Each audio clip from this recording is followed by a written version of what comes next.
himself a crossover. Oh, killer crossover. Just crossover. It just crossed him over nastily. Another victim to the crossovers. Cross him up and sit him down. Time for the crossover. Powered by Everlevel Concrete Repair in Omaha at everlevelconcrete.com. What? So What do you mean, happy. What? It's the crossover What? powered by Everlevel. There wasn't one earlier, so why is there one now? This is live, by the way. We It's should have December done 30th. 4 hours Yeah, today. what are you guys going to do to prove that it is live? Raining. Well, it could have been raining before. It could have been raining in July. Yep, you could have just guessed. Here's Let's a see. question for Try you. something else. Oh, A president died this weekend. No, That try could've- again. That could have Jimmy been Carter years ago. died? Spoiler alert. He That was died. the ongoing joke last night between my son and his friend as we were watching the Falcons game Gen last night. Z. Was because here's what Making happened. jokes about dead. No, here's what happened. Gen Z. So, It's okay to joke about like Henry Kissinger, but Carter, that's crossing the line. I mean, come on. After what they put that poor man through when they rolled him out there in the middle of the field, and he's like, Wait, are you talking about George H? No, that No, was I'm George H. No. Remember the Jimmy Carter meme? No, I don't. Actually, So don't. so what was it? They did some kind of photo op outside, and they rolled him out, and it looked really bad. Oh, Really, when was really this? bad. When was this? Just like a month ago, maybe. It was before the election. Oh no! Oh, that's right. Was They were that when taking he voted pictures for early? Thanksgiving. That's Oh. it. It was like in his backyard, Yeah. and his family. There was like 50 people there, Right. and he was And he was almost wrapped up like a mummy in his wheelchair. Yeah. yeah. Okay, that's right. I remember that So- meme. So anyway, we're watching the game, the Vikings game, Ba-ba-ba-ba-ba, and the wife ba. yells downstairs, "Hey, Jimmy Carter died." and so Hey! Have you seen the news? well, Dewey Cox we just died. and we acknowledge it and we moved on. How did you acknowledge it? A moment of silence. Wasn't very silent at that game last night when they had the moment of silence, by the way. Yeah. There's a lot of talking. But so pour it some was peanuts maybe an hour and a half, 2 hours later, something like that. And we're sitting there, we're just watching the Vikings and the Packers, and all of a sudden, my oldest son Sam, who was across the room, and he works different hours now, so he kind of sleeps during the day, and he was down at the other end of the room, and he's got his headphones on because he's playing video games. And in an overly loud, "Hey, I'm wearing my headphones and I need to make sure everyone can hear me" voice, said, "Jimmy Carter's dead." and that set my youngest and his friend just off because they were just like, "Sam, we know." Wow. And the whole rest of the night You're was, just yelling, "Jimmy Carter's dead." What? Jimmy Carter's dead. How did he die? So it became a running That was joke. like you that one day when you weren't paying attention to the crossover, and I had already said something, and then you said it later and tried to play it off like it was a great idea. Yeah. And we made fun of you for Yeah. it. I don't know. Remember what it was? I don't either. I don't either. We're always listening to whatever everybody says in the room. Josh, Happer. have you ever eaten a McRib before? You are right, Happer. I knew it. Have. Of course. What am I, swine? An actual McRib Uh-huh. from McDonald's. Uh-huh. I didn't have a I McRib. think I've only had it one time. Actually. Because I guarantee you, there are people that grew up in grade school around here See, I've had that a million times. who had that a lot more than they had the I've had the original. fake McRib Yeah. way more than the real Same. one. Same. And we I've had it called from like fancy restaurants more than the real McRib. I only Like Block fancy 16 has done restaurants. like a McRib. okay. before. the What- lumpy whatever the hell they gave you in school. It Yeah. was so weird. What did they call your McRib? Oh gosh, that's a great question. Oh man. I should ask. They called ours Mr. Rib. Mr. So Rib. it was like Mr. Pibb to Dr. Pepper. almost. nice. Did you have a Mr. That's Rib a great and a Mr. John. Pibb? It was called the Mr. Rib. It sandwich. wasn't a Mr. Rib. So I went to OPS. I'm sure you could look this. I'm sure you could Google OPS menus Oh, like right I think now. they still have I'm those. positive. It's this. It has to be the same provider. Do they still provide the lunch menus? That used to be a big thing on AM radio back in the day, was reading the school lunch menus for the kids. Really? Oh, yeah. I would love to do that. We I- should bring that back. I did a job interview years ago, and that was one of the duties of the morning show. It's like you have to read the lunch menu. Joey, you're off traffic. You're on to menus at school. Can you imagine, though, if we did that here? Because we have all these different schools who have all these too many different districts. lunches. A lot What of if we districts. did? And at West Side, they're having filet mignon because they're all a bunch of spoiled rich kids. Nice. What if we did And they guest? could add political Miller did the commentary. whole thing as a buffet Yeah, because exactly. they're rich But- again. But those kids at Omaha Central, you get bread and gruel. What if it was like guess that menu? That'd be a fun. Oh, that's Like a fun which game. which district has Yeah. this menu? All right, so I am opening up the OPS. Indeed it does. They Yeah. still put out menus. Oh yeah. Now, okay, so let's see, because I went to November now. Remember breaded chicken patty on a bun? No, Breaded love chicken breaded patty on a chicken bun. patty Breaded on a chicken patty on a bun. Mr. Rib, though, was the only one that had like had an offshoot. It wasn't just a rib sandwich, barbecue rib sandwich. It had like a moniker to it. Yeah. No, I remember it had something like that for OPS too. Somebody out there must know. Did you guys ever have Crispitos? That was one of our Yeah, favorite Crispitos. ones. I love Crispitos. What the hell is a Crispito? It's like a fried taquito, basically. So it's a taquita. Yeah, I guess it is. It's What like a was the- long We didn't taquito. have those. What course was the it's a thing? It taquito. was like a Mexican pizza almost. a Mexi pizza. Oh, we called it a fiestada. Fiestada. That's what we called it too. Called Yes, it a fiestada. Oh, We it's never the had that. universal When language. because I went to a private school in Michigan and I was homeschooled, and so when I moved to Nebraska, first ever lunch item I had at a public school, Fiestada. So it always held a special place in my heart. I was like, I love It was among Fiestadas. the better lunches. But here's the thing: it was exactly the same as the Oh, regular yeah. pizza, except it had cheddar and orange cheese, Yeah, 100%. and it was in an optic or a pentagon. It was on a circle. or not pentagon. Ours- Hexagon? Oh Or no, maybe it was a Chance! Wow. That's a sleeper. We don't talk about the Pentagon that much. No, we don't. Why wouldn't they just call it tostada? Why'd they have to put fiesta in front of it? So I'm looking because at it had orange cheese, and hey, this looks Mexican. I guess. I don't know. Avoid the copyrights. Yeah. I'm looking at the I don't think tostada is copyrighted. Florence, trust me. Florence's menu for December. Sadly, there's not enough days, and so there is no version of whatever. Well, can you look McRib. into the future? No, Like I January? went. Yeah, I went to January, and they didn't. I think don't they have just called anything. ours barbecue rib sandwich. I don't think it was a Mr. Ours Rib was for us. Mr. Rib. Yeah, they have not put out the January sketch yet, John. So Okay. I think I like the one that we got at school more than the McRib. I've only had the McRib once, and that's drowning in barbecue sauce. But with ours, Yes, we but could- it's Nebraska's best barbecue, as we've said many Nice. times Oh, in the yeah. olden days. on Oh the yeah. show. So yeah, I've not found it. When we get into January, though, I will look this up and I will try to find See it. if it's the- Happer to figure out what it was called. I'm surprised with all the people out there that someone hasn't. Was there football? Oh my Isn't God. there? Yeah, Iowa's Yeah, playing. the big today. meteor games Nick, on. you want to turn on the other TV there? I think there's basketball coming up too. Oh, Gross. John says at OPS it was the Rib-O-Q sandwich. Ribbo. That kind of rings a bell. Ribbo. Ribbo-Q. Yeah, that, Classic. that kind of rings a bell. I don't Okay. like that. Okay. Hmm.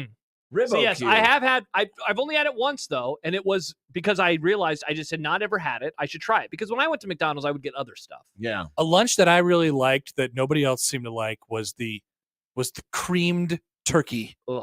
It was like a mashed potato. We called it or turkey fricassee. Turkey fricassee. Wow. Yeah, I think they just called it creamed turkey. It was like a And big. it really wasn't creamed. It was just mashed potatoes with turkey in it, It was mashed potatoes with turkey gravy with turkey chunks. with turkey chunks. Yeah. 100%. Yeah, it really wasn't creamed. So- but yeah, I always got give- 2 scoops of that sucker. But yeah, we called it turkey fricassee. Did you guys ever get the smile fries? Oh yeah. Yeah. I love I the hated smile the. Oh, fries. those things taste I don't like know crap. if Yeah, we I agree. ever got Delicious. fries. It was fun to dip them in ketchup and then eat it, and they you look like a bleeding face. So you just liked it for the bit, not for the taste. I mean, I think they taste. I think the only potato we ever got were mashed. really, you didn't get like fries. I don't think Or we tots? ever had fries. But I think that was the Or only tots. version of Maybe fries. we did have tots. Tots were always like hit and miss because they were cooked well or they just were like nasty. They were Cardboard. We might have had tots. Mushy. mushy. So I'm going through my old, my high school's current lunch menu. Yeah. They're feeding these kids better than they used to feed us. oh yeah. They're getting chicken Thanks, fajitas Michelle now. Obama. Oh, thanks Obama. That's Honest, right. it kind of was. They get loaded baked potatoes. We never got those. Baja vegetables. I don't even know what that is. It's vegetables and they put Baja Blast all over. it. Oh, I would love that. Yeah, I know you would. Ugh. The wife is listening right now. Chili con used to- carne. She worked. She was the head of the lunchroom there for a little while. Maybe Yeah. she might have some memories of some of the names of the things. Oh, lovely. Thank you. It was kind of fascinating too because I would go and I Oh, remember she's calling right now. we worked when we were old enough. to download an app. I for think this? 5th and 6th graders could work the lunchroom. Whoa. What do you mean by work? I think that it was we were in the serving line. We served food. We cleaned Really? tables. We bussed tables. Yeah, Wow. They never did that. They never did yeah. that for 5th and us. 6th grade, we got to do that, and the pay was a free lunch. That's awesome. So wait, And that we was would- more so- for the but parents. isn't that the That's a equivalent- benefit for the yeah, parents. we would get out of our class. We would get out of class about 20, 30 minutes early, go eat our lunch first, and Yeah. then go to work for Wow. both of the lunch Wow, shifts. child labor. And that's the equivalent of like $1.10. The school lunches were For some reason, the number 55 stands out. Yeah. 55 for us. I cents. think it was like $1.10. 55 burgers, 55 fries. 55 burgers, 55 tacos. Stibbs comments on the YouTube. Stibbs. It's been a He long would time. appreciate that bit. It's been a long time Stibbs' since I've dad. seen Stibbs. I wonder when I'll see him again. I He wonder writes, how he reacted to his team not going for 2 there at the end of the Ouch. 2 lunch ladies at my grade school fell in love with each other, divorced their husbands, and lived happily ever after. Wow. Good for them. Shout out to the woke lunch ladies. Good for the woke lunch lunch. lady. That's awesome. Well, they didn't have to be woke. Well, I didn't. Yeah. All right. Well, shout I out wonder to It's them. likely. Yes. likely. But doesn't it make you? They were likely woke, yes. But doesn't it? Band name. No, it's going on the list. Doesn't I had that thought. Likely woke. doesn't it make you wonder though? Album name. How that relationship began? Oh, boy. Oh, Oh, John. I mean, there's a lot of. I mean, when the kids are away, there's Horny a lot John. of time. No, the I'm lunch just ladies asking. will play. But you got a lot of things going on. You got to clean up after everything. You're preparing the lunches for the next day. Or Oh getting yeah, stuff ready. I saw Orange is the New Black. You have to do prep for the next day's Whoa. lunch. Yeah. the walk-in cooler. Oh, it's so chilly in there. There we go, Nick. Iowa. Iowa just took back a kick. What in the world? Caden Wetgen. Why is Michigan State playing at 2:00 on a Monday? Oh, is Tom Izzo wearing a sweater? Yeah, what's his New Year's item? I don't know. Who I are they wonder- playing? Western Michigan, Okay. Cool. just down the street. Very good. I don't know where Western I Michigan mean, Creighton's is. playing tomorrow at 3. That's true. Yeah, but tomorrow is more of a holiday than today is. Yeah. Look at Well- us. We're at work. I went to the bank today. Bankers were working. The bank was working. They were I working. thought today would be a banker's holiday. For No, some yeah, reason. because I had to deposit some cash. So who was right? Were we right or was the morning show right? They were right. Should we be working or should we be not working? No, congrats to them. I don't know how they did it, but congrats to them. Ah. So you know what? We'll get to recap the bowl game, and everyone wants that. Yeah. We talked about that a lot today. We do get to preview the college football playoff games. Yeah. We'll do predictions. We're going to do a predictions love today. predictions. Mhm. That'll be fun. Love predictions. Mhm. And then we get to do another one on Friday. And then, More yeah, college football playoff games. Yeah. Well, They're it'll gonna be make so pro many football graphics. And, games. yeah, week 18 stuff. And I guess they're I guess we could okay. Yeah. we could do Or some. no. 'cause No, the there playoff won't be games are then playoff the games. following Thursday. Yes. Yeah. You have to wait. This isn't the NFL, I'm John. not- They don't play on Wednesday and then a Sunday for some The reason. NFL Yeah. playing on every day has thrown off my brain Yeah. into irreparable circumstances. Well, I have no idea what day. Oh, that's a it good is. crossover topic. What did we think of the Netflix broadcast? I So, thought their fine. score bug looked like Madden. Oh, that's Thought a it good looked score like a bug. video game score I didn't have bug. any issues with It was fine. Dude, I had none. The There games was weren't good. yeah. But Zero buffering. Yeah. Yeah, it was fine. I had no Crystal issues. clear. I'm just more HD. mad at them for playing on whatever the hell day they want. Barely watched. I barely watched Same. any NFL on It was Christmas. on in the background. I don't know how much of the Chiefs game I saw. And then we got to Fremont, and I mean, the game was I saw on. both of the I games. saw and the safety. I saw both of the points where they were trying to feed the MVPs of the game cake, but it looked like Lamar didn't want some, right? Is that Lamar what didn't happened? want the cake. Travis Kelce and Patrick Mahomes ate the cake, Mm. but it looked like oh yeah, the football. it looked like a football. It was a cake. Oh, that's fun. Yeah, oh, it's they- like that show. Is it football or cake? Yeah. Well, the just is it cake. They seem to go really heavy into the whole props because they gave them big, giant, puffy coats, Big coats. and then the football cakes. Yes. It's like, hey, we've got to do something gimmicky. We're Netflix. How do we feel about the Pop-Tart Bowl this year? Speaking of gimmicky. I didn't see it. Well, I mean, I didn't see the whole fall. That was the brawl Miami afterwards. game, right? Yes. Yeah. It was on a second TV. Cam Ward didn't play. I- Second half, quit. Iowa State won by a single point. You know what? That's the best thing that came out of it was it gave us a chance to give takes on Cam. Ward. Narratives. Okay, so here's something fun. I didn't realize that something had happened in the take verse until today when there was a college football podcast. It was like, what do we think of Cam Ward? And I was like, what happened with Cam Ward? I somehow avoided this because this game was Saturday. This was Saturday afternoon, evening. I Yes. missed It was the all game. of it. It was the game after the Nebraska. Okay, game. I missed all of the takes. The only reason I paid attention was as I was doing the post game show. Oh. I kept looking up and it's like nobody has stopped anybody yet. It's just score, score, score, score, score, score. Yeah. And then I don't remember. Well, I think you know what? Right after it got done with overreaction, took Riggs for a walk. Nice. And It was such a great day. Oh my gosh. And by the time was I got perfect. back, I was more locked in on the Broncos Bengals game, yeah, we had the and I NFL game had it my TV. on. Yeah. But then we were also making dinner at the same time, so I wasn't even aware that Ward wasn't playing until like the final drive. Yeah, I saw that he wasn't playing, but I just figured, oh yeah, it's a bowl game. Who cares? That was my takeaway. But he did play. Yeah, Then he played in the first half. To answer Nick's question, what was the take you had about the Bull on the show earlier today? Oh yeah, I am. We're in a weird spot where I think what they're doing is really funny, but everyone is way too into it. Yeah, it's very annoying. Really? Yes. Yeah. Everybody is way too into the Yes. Pop-Tarts thing. You know what it Nicole is? Auerbach is a serious journalist, and she wouldn't shut up about all I this know. I'm random super crap. But you know what it Yeah, is, though? I know. You know what it is? It's this whole idea of The Jack Mitchell, the college football journalists are really, going hard in the paint for their sport versus the NFL. And it's like, see, these games matter. Look at this. This is what you got to do to make these games matter. And this is great. And instead of just acknowledging the fact that, hey, it's a silly gimmick. Yeah, it's funny, but it's going to have a shelf life just like every other silly gimmick. So I don't know if it's against the NFL. I think that there is a very particular type of college football media member who it's like the sickos committee type stuff. The internet people. But sometimes they you don't just like need a goofy hearing that thing. these games don't matter. You think so? I do. See, it's funny because definitely most of the think college so. football people that I follow are like, yeah, these games don't matter. Why But can't they be super weird and fun and not matter? Yeah. Right. Yeah. But it's kind of an idea of, see, this is why we need to keep these games going because we I have all the gotcha. goofy stuff Yeah. that's Get it. happening. Yeah.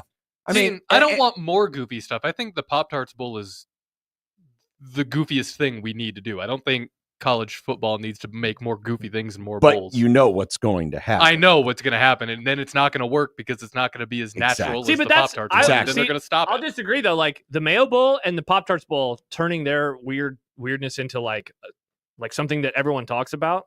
I think if I'm another bowl game, I'm like, we have to figure out how to do that too. Right, but that's the point. Is it's like reality TV. Those first couple of reality shows. Hey, this is really cool, and then everybody started doing reality TV. It was like, As long as it's not this is- derivative, I guess, like the Pop-Tarts Bowl, I think they have the weird mascot sacrifice thing kind of cornered. They don't, so nobody else can really Nobody else try can to do that. sacrifice anything. Yeah. They Interesting. do have So sacrifices. the Jesus Christ Bowl. Oh, late slide, late hit. Oh boy, Yeah. what's gonna happen? What's gonna happen? Brady Cook just had a late slide, late hit, and he got in his face. Oh man. Oh boy, is that Wampa? you know what we didn't talk such a about nice once day on there. Saturday? We didn't talk about that play at all. Really? Interesting. Yeah, I guess because I listened to quite a bit of it. I never heard that play come up No, I didn't even dawn on me to talk to about even it. talk about it. What plays did you talk about? Players. I mean, honestly, Players making the plays? honestly, the show kind of went in a different direction after we heard about Ramir's story and we talked about that was Ramir. that was really Yeah. cool. And then That was really and cool. it was really more of a big picture, Year in review thing. kind of. Look, late slide, late hit, head. Oh, you can't do It was like the that. exact same thing. Didn't you watch the Pinstripe Bowl? No, but the bowl game doesn't matter. So if he gets hurt, it's not a real injury. That's true. It's like the Matrix, except you can die Exactly. inside of there. So our bowl game's the Matrix. Oh, poll question. Hmm, I think they are.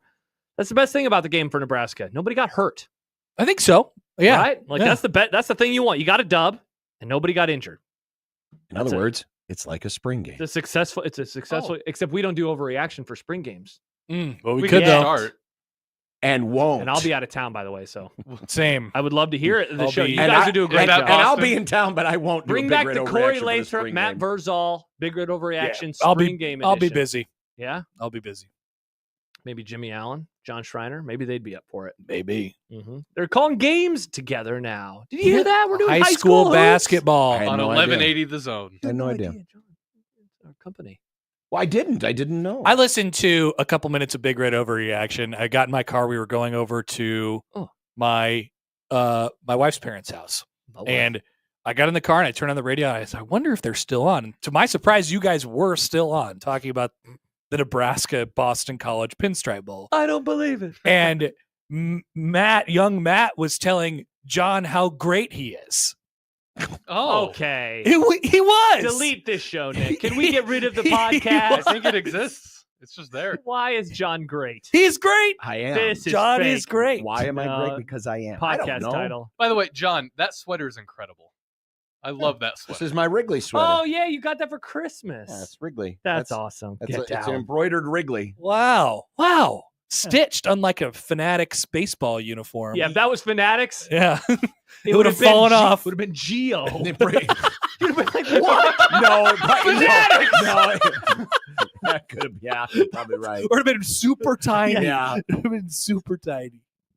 yeah, something like that. Uh-huh. It's good. It's good that a Oh, yeah, real. what did everyone get for Christmas? Oh, Oh, this was pretty much it. This I was got it, socks. and- Hell yeah. Love I got a pair of socks. socks. love socks. Got like 3 pairs of socks. Oh, wow. I actually got a 4th pair of socks, Oh, and it was a joke pair. a joke pair of socks? My daughter's face is all over the socks. I'll I show you a I picture. saw that on Nice. Instagram. Yes, Yeah. it's great socks. Good socks. I got adult Vans. What? They're Vans, but they're more tennis shoe than like the flat skater shoe. Mm. So I can still wear Vans, but have arch support because I need that. Wow. Yeah, Fans are very flat. nice. They are Vans. flat. Are Vans back? For Nick, They haven't gone anywhere for me ever. Okay, Mhm. gotcha. I Got didn't some know running they were stuff. back. Nice. Running stuff. My sister-in-law got a bunch of stuff for the Boston Marathon for everybody, so that's pretty fun. Nice. It was really cool. I got a new Rockies hat.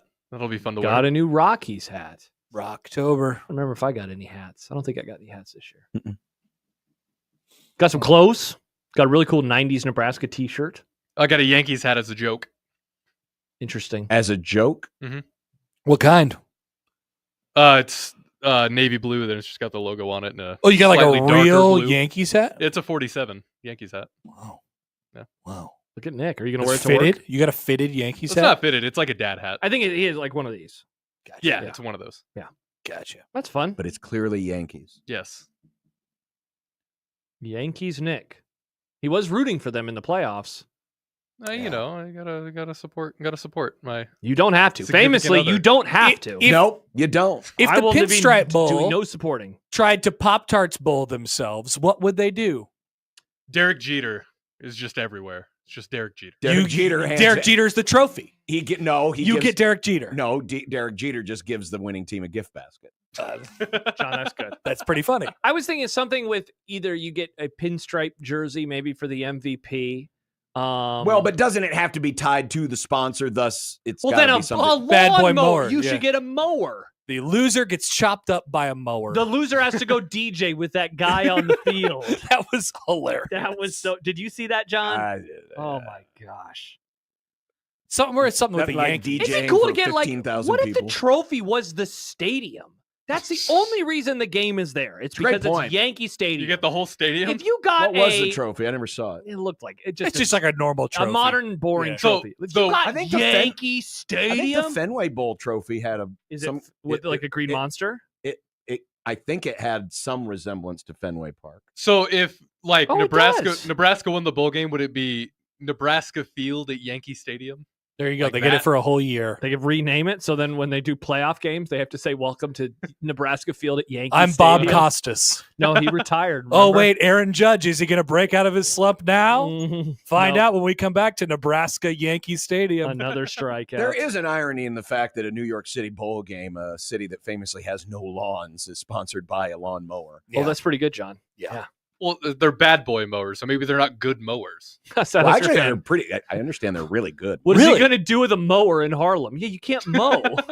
You can't mow. There's Do no they have? grass. Do they have? It's safer than the subway. nice? Everyone was afraid of the subway. Do they have lib items, or is it all? Yeah. Yeah. Oh, that was one of the crossovers I heard. Was Oh, the I lid got in the, machine. was opening day. Oh, gas mow opening day. Do you remember that? Yeah, yeah. Yeah, and so how we wanted a cacophony of lawnmowers. Yeah, and lawn that's mowing. right. I purposely walked my dog later in the day so I could hear lawn mowing, and there was no mowing. I heard some 11. mowing in my neighborhood. It was nice. Back in May. Are you Yeah. talking about this No, weekend? back in May. There was someone who There- mowed no their one's lawn this mowing week. the. Somebody did. No. Oh yeah, What do you mean somebody? Mowed I heard their a lawn? lawnmower this weekend. I was like, "What is that?" Maybe it's a blower. I'm trying to remember Sounded because mowy. when I was attempting to Was it drive mowing through or the city of blowing? Lincoln, I listened to a lot of the best of, and one of the I'm trying to remember what the segment was, but it was from early last year, and it was one of those where Nick was in a mood, Oh, and we were that kinda never happens. tiptoeing around, and I'm trying to remember what we were talking about. Nick, Never what were you in a did. mood about this well, year? Who of knows? music was last year, right? Yeah, of music was last year. Okay. That was what day was this? There on, was John? another This wa- famous this- Nick one. This would have been Was it recent? Monday, last Monday. Oh, so that's a really yeah, an early That early is a one. Yeah, very this was like early this one. was from January. I'm trying to remember what the subject was. Nick. I don't. And I we don't know were- what I was oh. upset about in last January. Yeah, Nick. What were you upset about in January? Yeah, I can't remember what it was. I got nothing. What did I text? I texted you and Josh And here's the other one is we were driving to my sister's house for Christmas. Carla? We were listening to the one that spawned the Grim Invitational. Oh, the Grim Invitational. I heard that same one. And so my son Sam, who famously said, Jimmy Carter's dead, said, I'm going to remind you guys of this next summer because he wanted us to do it. Yeah, so did we. Everyone wants us to Hell do it. yeah, Well, we can still do it. almost everybody. And it was funny because as we were listening to that bit, we were driving past one of the Lincoln Frolf courses. Said, oh, there's our Frolf course. It would have been Nice. so The one that fun. I heard, somebody was trying to make the point that that you cannot do this job if you're a normal person. If you're so we, by virtue of doing this job, are automatically not normal people. Fair. Fair. And that was I get it. part of the crossover. Tony says it was about who had the better version of a song. Oh, no, no. that's the of music. That was of music. I mean, Yeah. that might have come up. No, because Yeah. I think I know what it was. It was Bruce Springsteen did Blinded by the Light Yeah, yeah. originally, and And I was said, arguing, Man for Man's was infinitely better. and I said you were wrong because you are. But I'm not. Because No, Man you're for definitely Man's- wrong about that, Nick. 'cause- Yeah. Yeah. Man for Man's Man. Earth Band, baby. Yeah. Blinded by the light. If they were good, they would have been able to stand on their own merits with their own song. Interesting. I enjoyed that song. I mean, sometimes people just do a better job of the OG. Hey, Beatles are my favorite band, but I like the cover of "Help from My Friends." The from what's band's his cover name? of Atlantic Oh, City from, better. By with little help. the from one my that was friends. used as the theme for Wonder Years. Wonder Years. Who Yeah. did that? Yeah. We're probably having this exact conversation on All the over crossover again, that yeah. person. God, Oh, that incredible. Who was that did that? From my friends. It's gonna kill me now. Yeah, someone will comment in the YouTube. You guys ever watch the Wonder Years? Oh yeah, No. Winnie Cooper. Oh yeah, good show. Oh, Nice, Somebody John. bonk John. All right, I got the answer, John. Joe Cocker. That's the Thanks to one. Beringer fan. Uh-huh. Joe Cocker. Nice. Yeah, and I think like Joe Cocker. going back around to Mm-hmm. SNL, Belushi used to do a Joe Cocker impersonation that was really good. I could see him doing a really good one. Which Jim or which John. Belushi? The OG Belushi. Which Jim? Oh man. Oh man. I didn't catch too much of any Saturday Night Lives that were on over the Were there Saturday Night Lives? or did they take a break after the? I think they took a break, didn't they? Yeah, I think everyone took a break. People aren't working today, even except for us. Mm. Here we are. It's so weird. Why are we here? Why are we? I watched some Netflix documentaries and started a rewatch of Thrones. I watched the Nice. first Wow. episode of the Aaron Rodgers one. How was it? It was not as bad as I expected it to be. Yeah?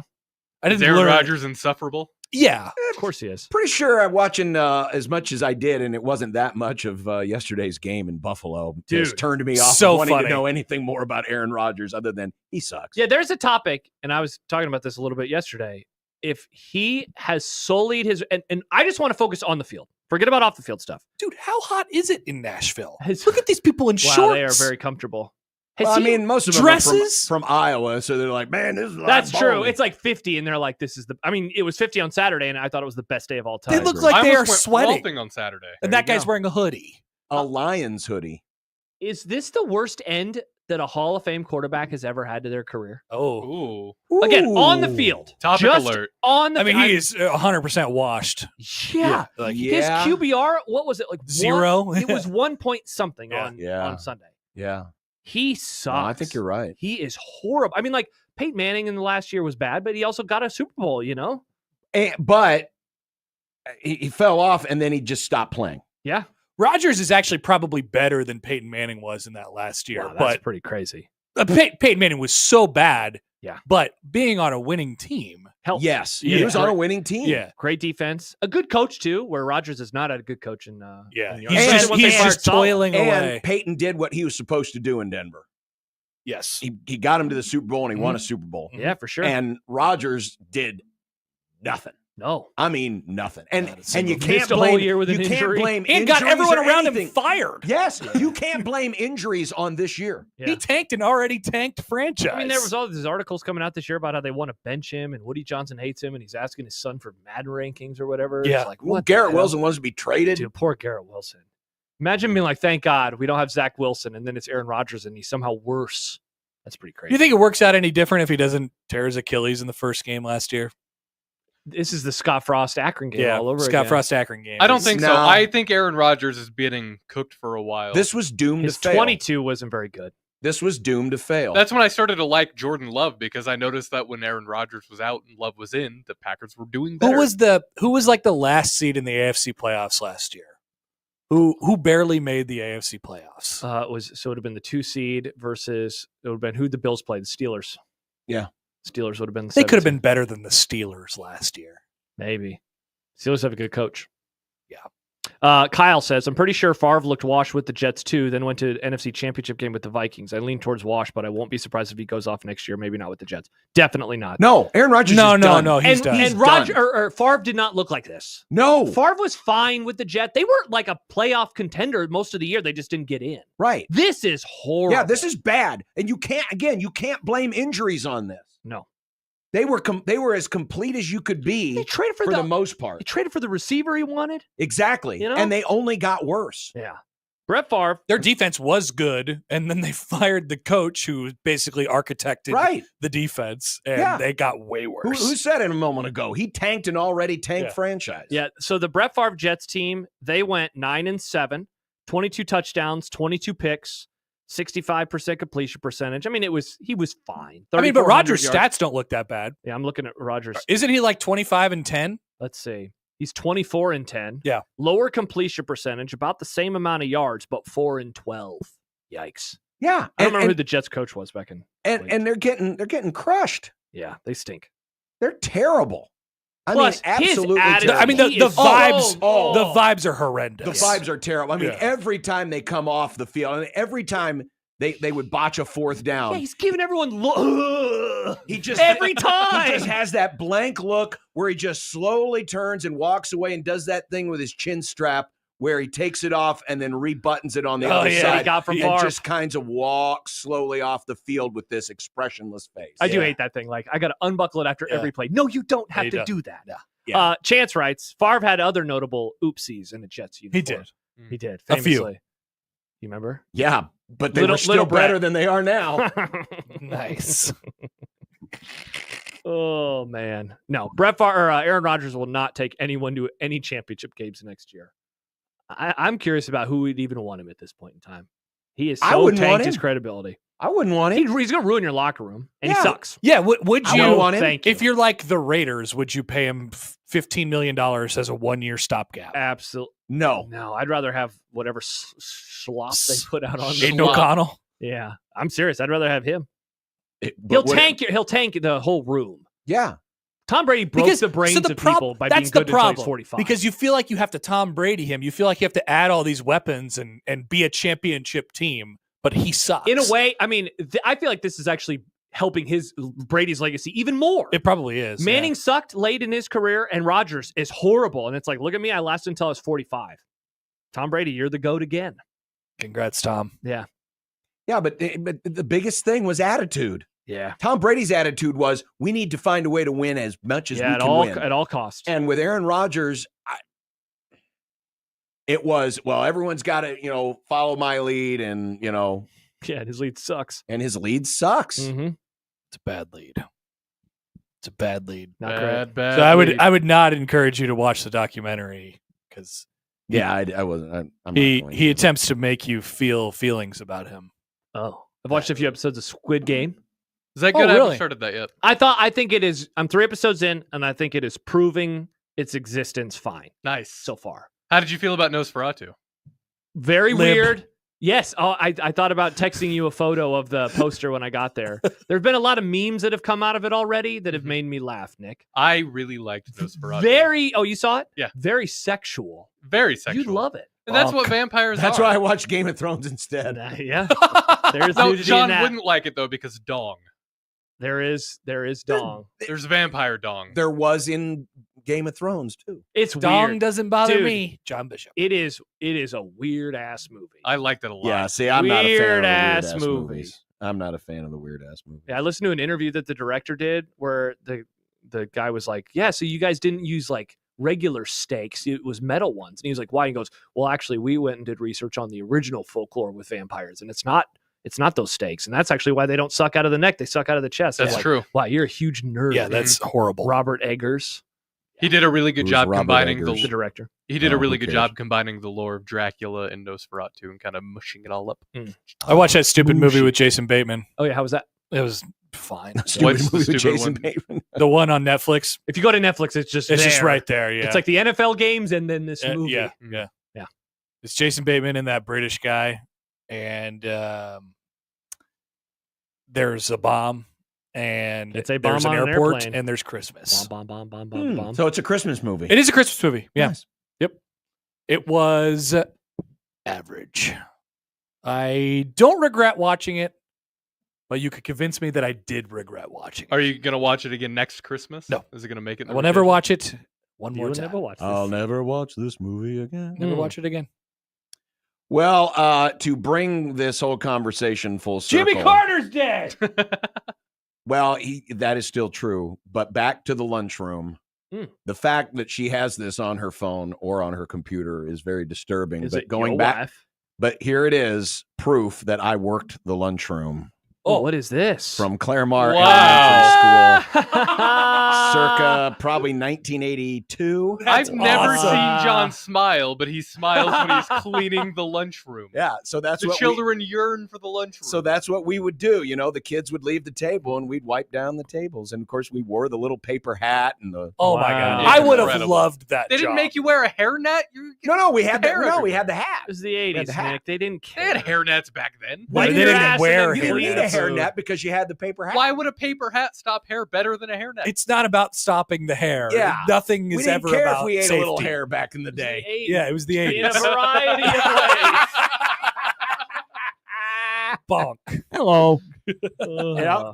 So there it is. Nice. That's the proof. I would have loved that job. That would have been awesome. It was fun. And the best part was you got out of class. Yeah. You got out of class about 30 minutes early. We do love We'd getting out of go, class. we'd eat our lunch first before the lunches, because there were always 2 lunch shifts, you know, the upper classes, lower Mhm. classes.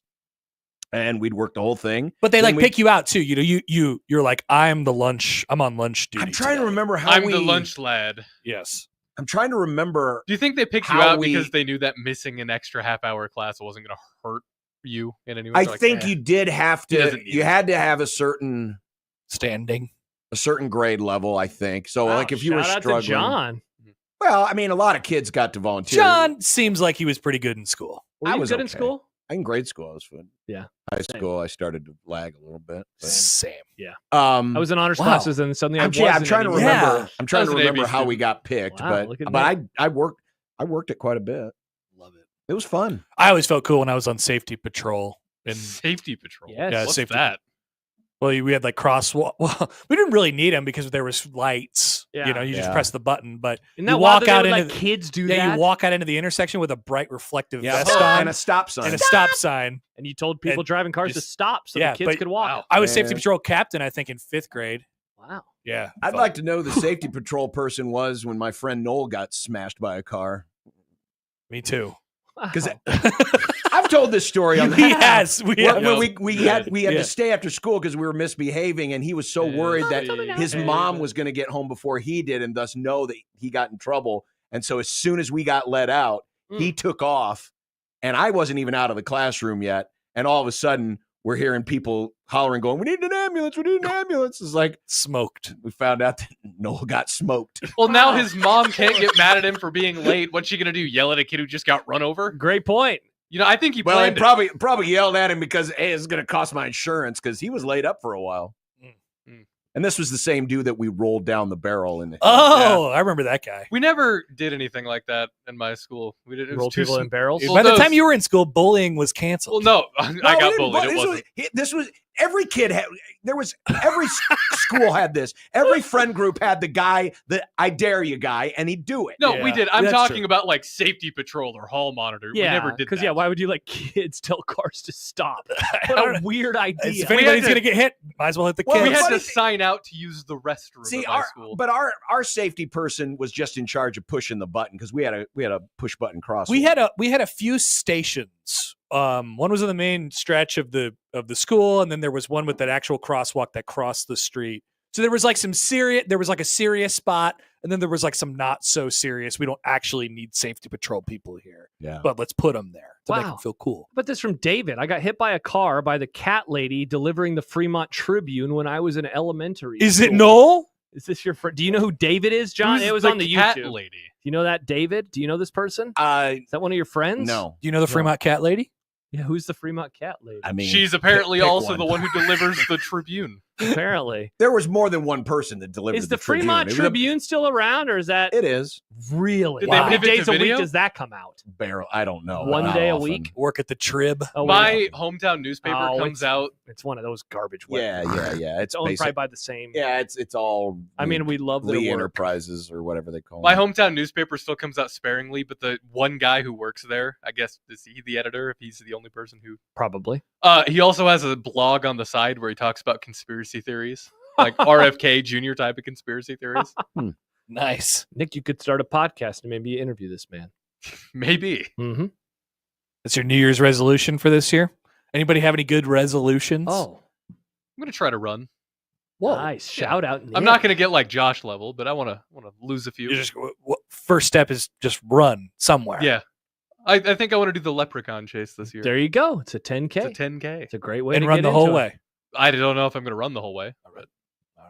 I don't I'll know do if it. I have any resolutions. I think I'm going to try to work more lunchrooms. Yeah. Hey, that's good, John. Bring back the hat. Wonder what happened to that hat. Mm-hmm. Do more jobs. Do more things. That's probably me. Yeah. Yeah. What? You know Start what? like 4 more podcasts. I want to do less this year. I do too much talking. I think Well, I'm going to good. cut one of the things. more. out. Well, I'm going to cut something out. I told my therapist, I was like, I think I'm going to get rid of something. And she was like, I think you should. It's like, okay. so which one of the 18 podcasts are dying? Find out. Well, I feel bad for one of those audiences. They're going to find out. It's got to be the running podcast, right? We'll see. Oh. It's a lot of work. It is. You work really hard on it. Yeah. Every episode, it's like 4 to 5 hours. It's a lot of work. Yeah. So 4 to 5 hours? the How prep, long do you? the interviews are about an hour. The You- editing, I do timestamps for everything. Good grief. I You know. post them all like they're all. Yeah, I do they're all. graphics. yeah. I do videos. He has an hour-long version, then he edits it down to like a 20-minute version. Nice. It adds You know all what? the- You know what, Nick? I'm no longer going to. After I found this out. Yeah, I make money though. I get paid for it. A Yeah, little bit. but Nick makes money too. It's his job. That's true. Yeah, I get extra money. It's bonus money. Yeah, but you probably get the exact same amount of bonus money if you did like a quarter of the work. Just do the interview and then Then- post it. But then there would be no intros or outros. Do you or- need an intro or an outro? Yeah, so it sounds. I don't want to sound Well, like no, crap. this is how you do it. When your guest comes in, you say, "Hey, welcome to my podcast," and I stole the name from Nebraska football. Wrong. Matt Rule, you jerk. And my guest today is Runny McRunnerson. Runny, how you Oh, doing? man. And then you How guys doing? When you guys rap for however long you go, An hour, yeah. and then you say, "And that's been my running podcast. See you next later." week." Yeah. Oh wow. You could just pre-record the intros, just have like a generic. I mean, I still have to do it though afterwards. Oh, just Still Did you check that. compose your own music? Ian did. Dude, Yeah. nice. Yeah. that's pretty pro. Well, now it feels like he almost has to do it now. Otherwise, Ian's going to be I like, spent money. You I- got Ian yeah, on "The retainer. damn Yeah, no, music's paid him. I running." paid Maybe him don't for it. quit the Yeah. running one. I paid him for it. Get rid of one of the other ones. The running one should stay. All right. See you later, 1620 the Jace. I'm outie. No, See you later, 2025. not allowed. No more Jace Pod. Not allowed. It's the John and Happer Show. That's literally the least amount of work that you do on a podcast. It's a many amounts of work. You have to figure out a guest for this week. Oh, yeah, that's a good idea, Happer. Let's do that. All right, I we did should much probably- work on that. Maybe should I'll do a probably go to- baseball Probably podcast. go to. Oh, Zach says so. Josh is cutting up Big Red overreaction for his health. You know what? Mental For my health. mental health, I will acquiesce. Matt, it's all you, bro. Have fun. Sounds good to me. All right. Big red overreaction is only.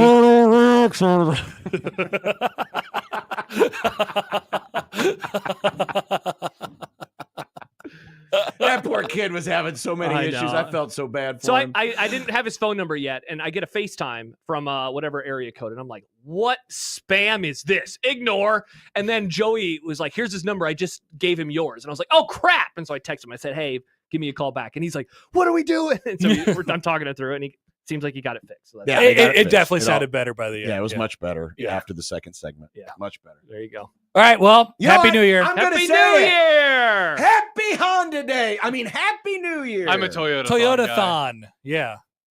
Yeah, sorry to all the Packer fans who loved making that joke about Jordan Love, and then he had like 60 yards going into Today the is fourth quarter. December 30th, 2024 It is 2:36 p.m. This Wow, is our that's longest crossover pretty late. yet. Yep. All right, Shows how much we are really worried about the clock today, I guess. yeah. We missed each other. We're working. On 1620 The Zone.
KOZN. Unsportsmanlike conduct on 1620 The Zone. Husker Athletics, Creighton, and yes, UNO. moment they'll give you your fix. They're on every day from 2 until 6. Spend your afternoons with John, Josh, and Nick.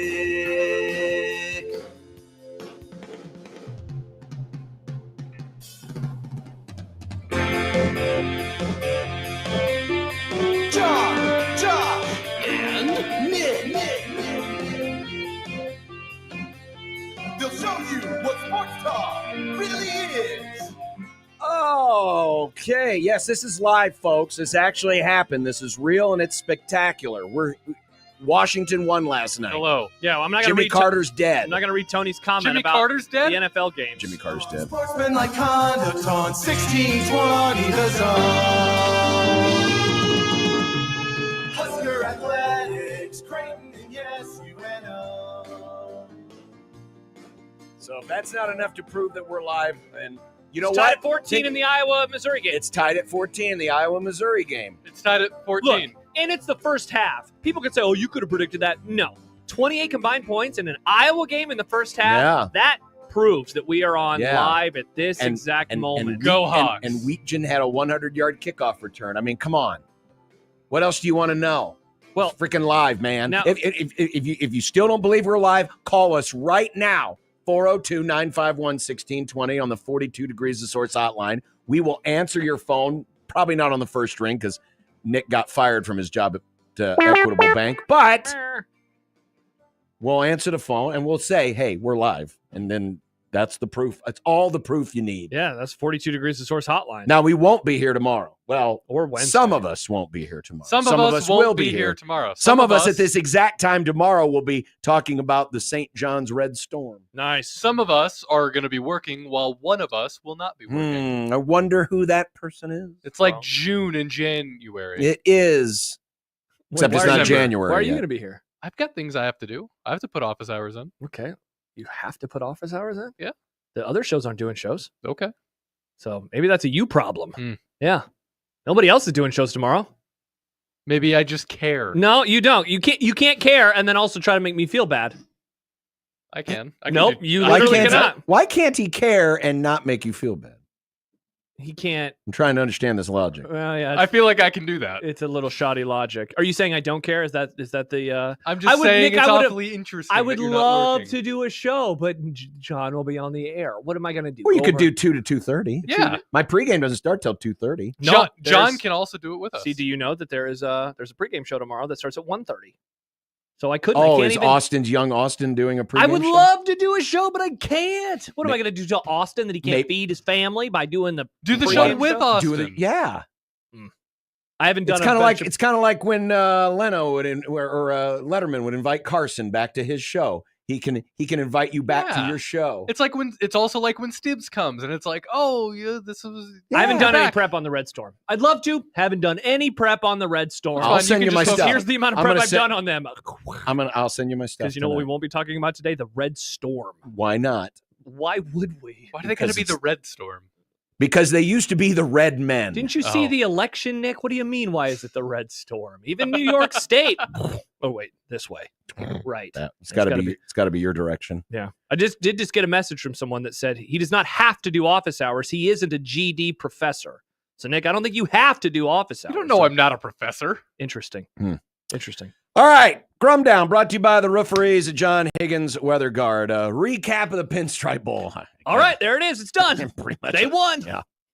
We do have another off season upon us and another poll. By the way, thanks and a shout out to Mike Tirico last night on He Sunday retweeted Night it? Football. No, Oh. No. but when he reminded us that we've got 16 games next week in the NFL, Ugh. and I believe there's like 14 games left, 14 playoff games, 13 playoff games. or whatever. Yeah. So we're down to 29 games. and well, tomorrow we haven't played tonight's game yet. 30 games. So we're down to 30 NFL I football hate games you left. so Thank you, much. Mike Tirico, for your accuracy and your attention to detail. This sucks. Stop But- being such a nerd, Mike. But it is another off season. We do have another poll. How about that? Jack Mitchell will join us. Yeah, he's in the green room. He's a- already there. A Hi, Jack. fan of a winning football team. Going into the offseason, they end with a win for only the second time in the last how many years? Long time. Wow, that's crazy. Mitch Sherman will join us. He's a writer for The Athletic. Nice. Hail to the Commanders. What a game last night. First half was doo-doo. Second half was awesome. First half was good, too. It was good in its own way. And then there was amazing lack of timeouts by one of the head coaches. In Interesting. both halves. In both halves. In both halves. In both halves. What happened at the end of regulation? An odd juxtaposition There to you portal go. or not to portal. Interesting. We have some unique games coming up this week. We have some big games coming up this week. And as a result, we're actually going to do a Fired Up for Football today and our playoff picks for the quarterfinals Wow. today. Wow. So it's like a Friday on a Monday. Nice. We also have a Scarlet and Cream. Wait, is it a one beer Friday then? Hey, Monday edition? if you want to. Yeah. No, we got beer. We do a beer. beer. We do a beer. And this is our end of 2024 Grum. Oh, man. Time to go through the list. Oh, Oh, good. we did that Get the already. tomato- Why tomatoes. didn't we save that for today? Because Yeah. we knew we would actually have other stuff to do. We That- actually have sports to talk about. That right there, I got to say, we've been doing the Grum Down all year long. Yep. And this is our last show of 2024. Mm. That might be the most handsome looking Grum Down we have ever done. You think so? It all the is the 60-20 most logo. handsome Grum Down we Yeah. have ever done. Hail to the champions, baby. Did you just- we won last night. Did you just buy that hat, John? Or are you waiting on No, that hat? I did not buy that hat. We're the NFC West champions. Some people on this show had the temerity, had the gall, had the dastardly urge to say, "Oh, the Seahawks are going to win the division. Oh, the Cardinals are going to win the division. I think the Rams are going to finish in last place." Ha! Damn it. Ha! Man, all offseason, you knew that I was out on the Niners all offseason. Yep. And I debated who to go with. I was like, I just worry a little bit about the defense for the Rams, and their receivers are always Turns out that injured. the defense was the saving grace. I deserve a half point for not picking the 49ers. The Rams. How about we could get, what are we staring down the barrel at right now? Rams Commanders in round one, Mhm. where it looked like all year, it looked like the Packers were going to be the 6 seed. All year, now they're suddenly the 7 seed. I hope the Commanders beat the Rams while they're wearing their black uniforms. Wow, amazing, Nick. I root against the Packers. You know what?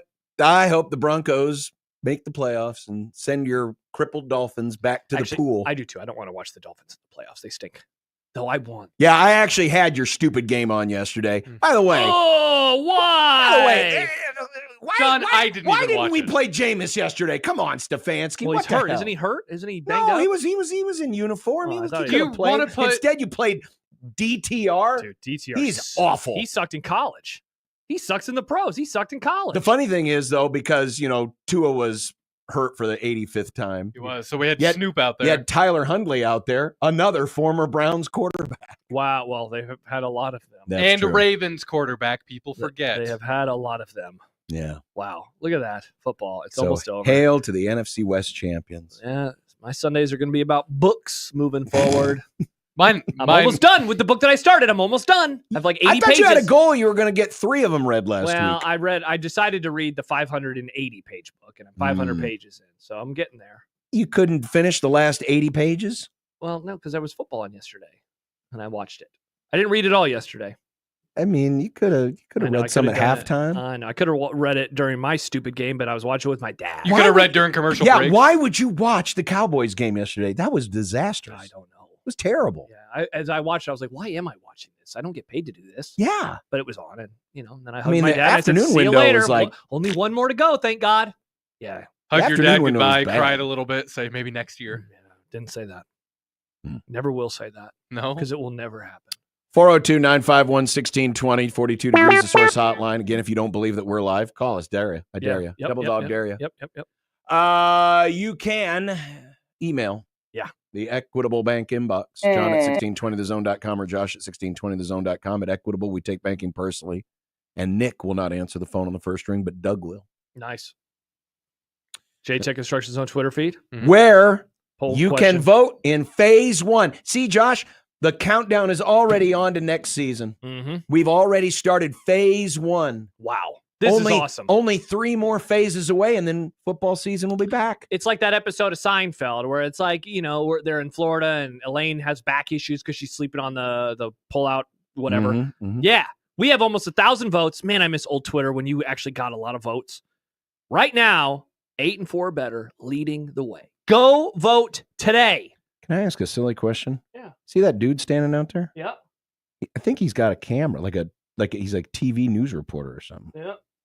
What are they doing? It's wet outside. People film things, John. In defense of this it's person, raining. in defense of this person, it's December 30th. The news isn't happening today, so they're like, let's go make some news. It's wet. Josh, didn't you hear? Jimmy Carter's dead. Maybe this is about Jimmy Carter.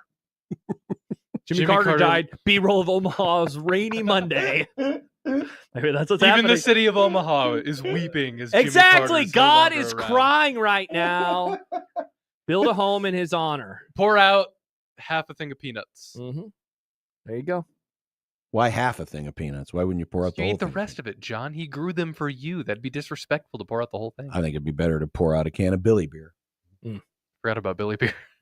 No one forgets about Billy beer. Incredible. Billy. All right, Jack Mitchell's going to join us next. He's probably itching to recap the pinstripe. I did write down a few questions for him about this game and the offseason. I'm trying to remember any details from this game. I know it was wet, kind of like Dylan today. slid. It was at Yankee Oh, Stadium. that's right. Dylan slid. Oh, he slid all right.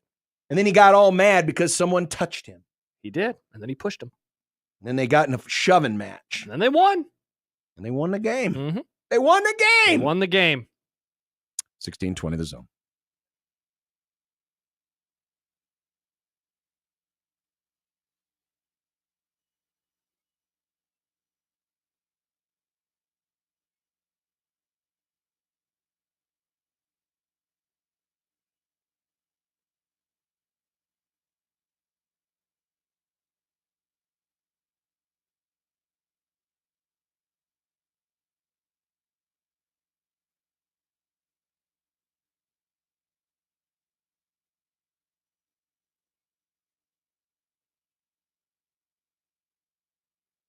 The Zone Hotline is powered by 42 Degrees, The Source, by your mom's house.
red jackets from Stephen Barry's.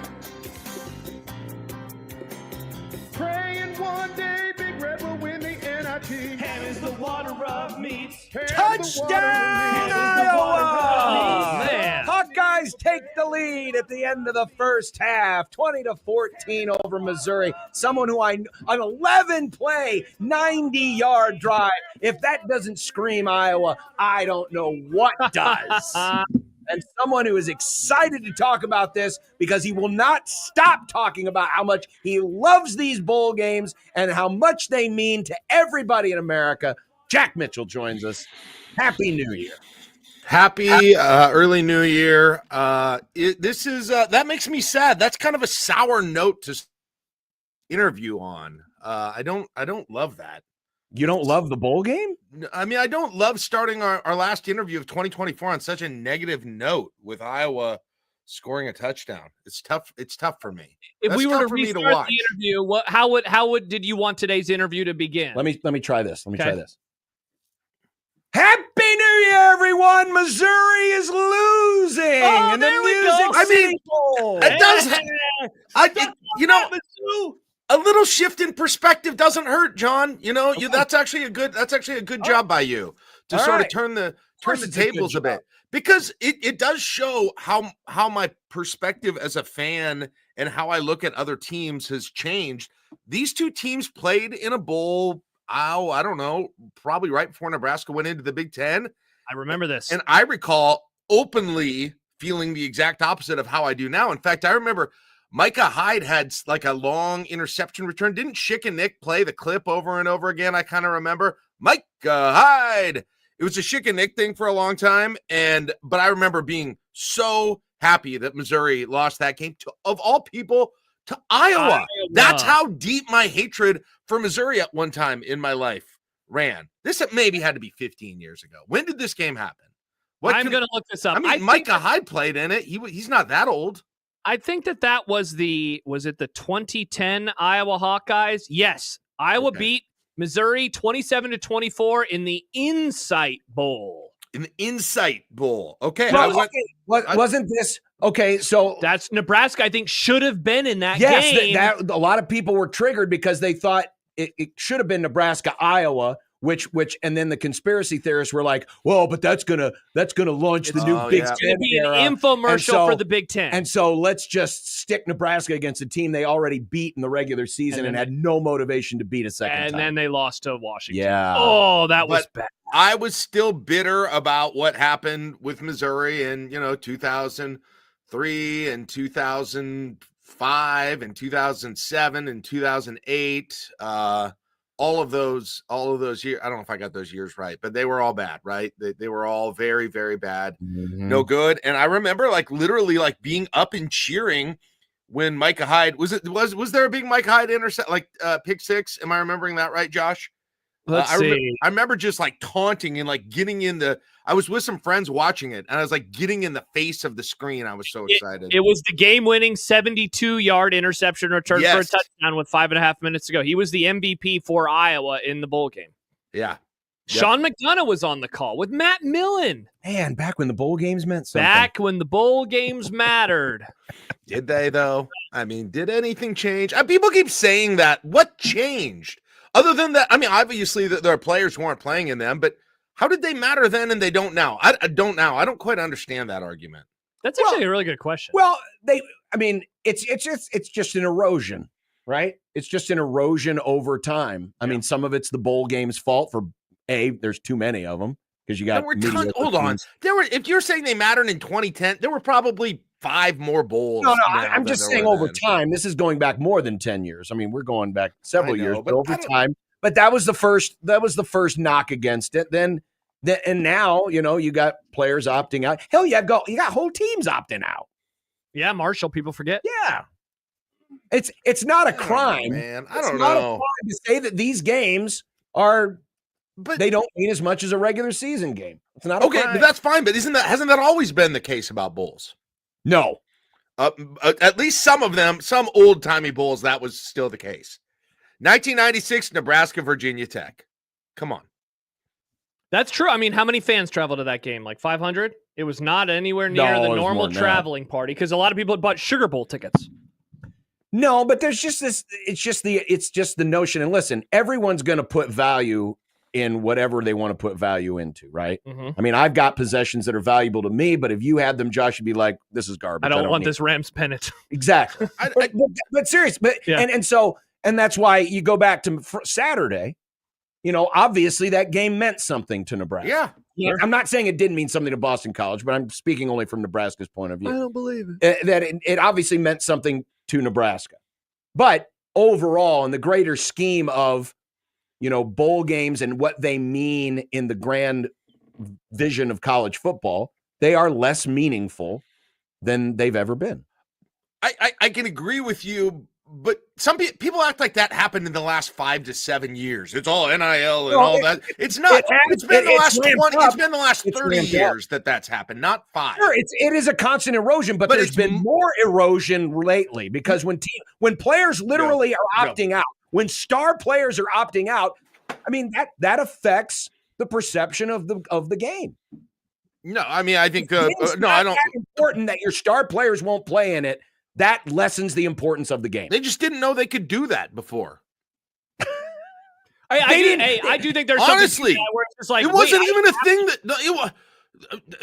there were plenty of games where that would have happened. They knew that they could do it or didn't do it. The fact is they're now doing it, and it's now very much accepted, and people don't mind it. Isn't it interesting that we did see it seems like a bit of a swing back the other way this weekend? We did. Thank you, Josh. Thank you. Like in what way? There's way fewer. Did you see all Colorado stars played? Guys played in the game. I mean, Matt Nebraska. Rule told Ty Robinson he shouldn't play in the game, and then he did. And that's not to say that opt-outs don't happen, because again, a whole team decided not to play. But we did see I was surprised that Cam Ward even played a half, let alone. I think we know why he played that. Yes, half, for sure. Because they could set the record. But I'm just saying, I do think that it started swinging back. And I was listening to Split Zone Duo this morning, and one of the things that Richard Johnson, friend of the Grum, said was that he thinks that there are incentives built into some of these NIL contracts now, where there's the regular whatever until November, and then bonuses essentially for playing in December. You're 100% right, Josh. There are fewer. I would bet on it. There are fewer opt-outs this year as a percentage of all players than there has been in 5 years, I bet.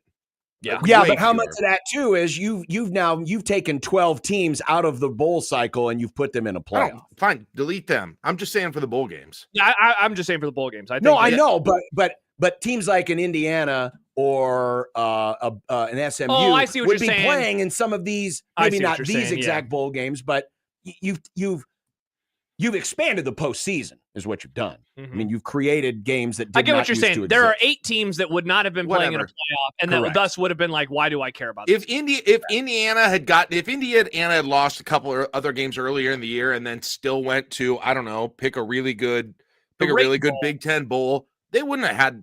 I don't think they would have really had many opt-outs. I mean, it's John. It's always been about the team. How many Indiana players are going to be NFL draft prospects? I don't know the answer to that. Yeah, for sure. None. Signetti's just a genius. That's all it is. He might a good coach, but there's no question the importance of the bowls, and I'm talking about these types of bowls, the Music Cities and the guaranteed rate bowls and the pinstripe. They have lessened in importance. Okay, so let me take what John just said, Jack, and ask you this question, because I got a text from somebody, I think it was after the game on Saturday, who is, very close to the team, and it was essentially, here it was, needed that win.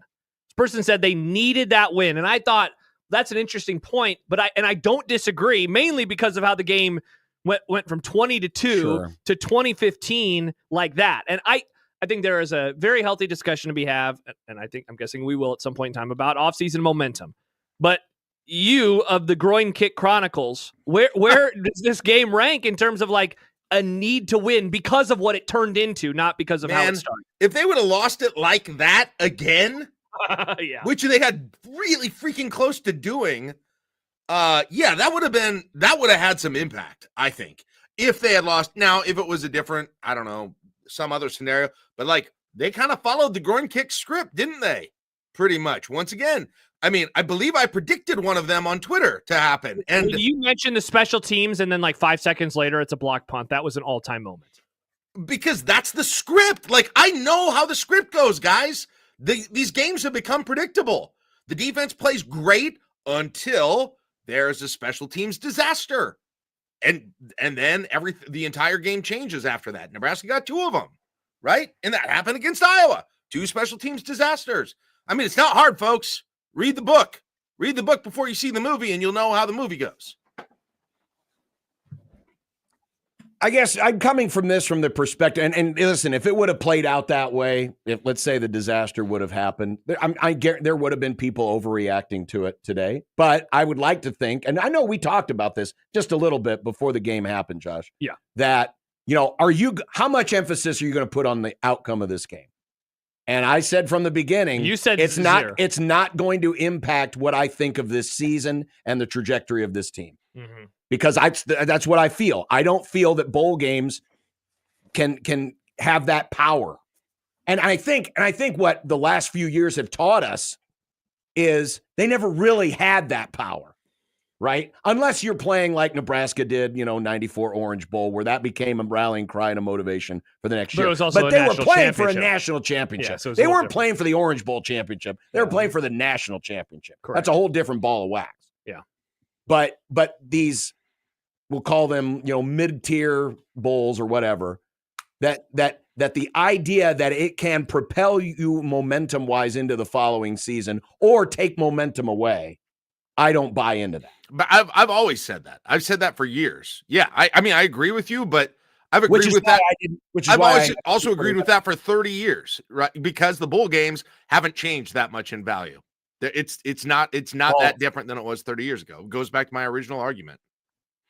I can't believe that you think that these games don't mean less. Some of them do and some of them don't. That's exactly how it used to be. It's the same way. What are you talking about? Teams. Which games are you talking about then? Which games am I talking about? What?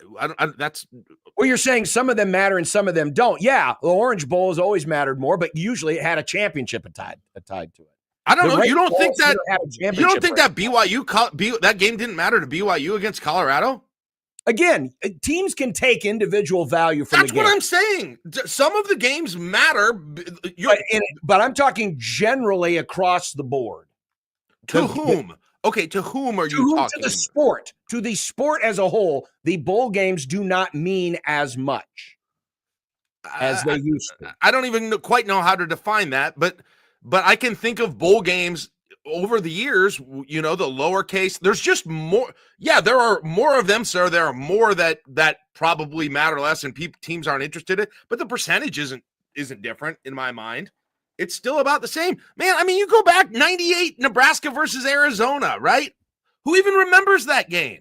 Yeah, I don't remember. This was happening. This was happening. There were terrible games that you didn't care. Nebraska happened to get on a streak where they were against teams they really wanted to beat for a lot of years in a row that were essentially rivalries between Miami and Florida State and to a lesser degree LSU. And that made But even though most of those games did not have a championship attached to it, right? A couple of them did, but most of them didn't. Or it was like they were big games. Like I don't deny that. Where it had more meaning for Miami. Yes.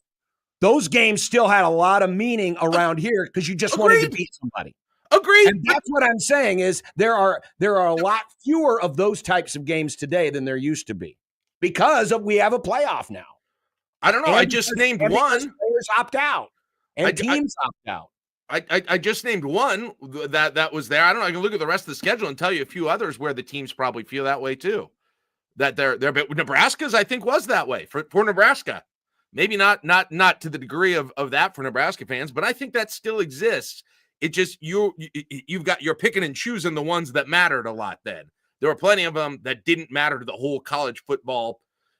I mean, the Blockbuster Bowl still existed in 1992, guys. Like, I think there's an interesting discussion to be had here about has our view shifted because we watched and rooted for and now cover Nebraska versus if you were a fan of a Boston College equivalent of the 80s and 90s and you were playing in the Blockbuster Bowl type games.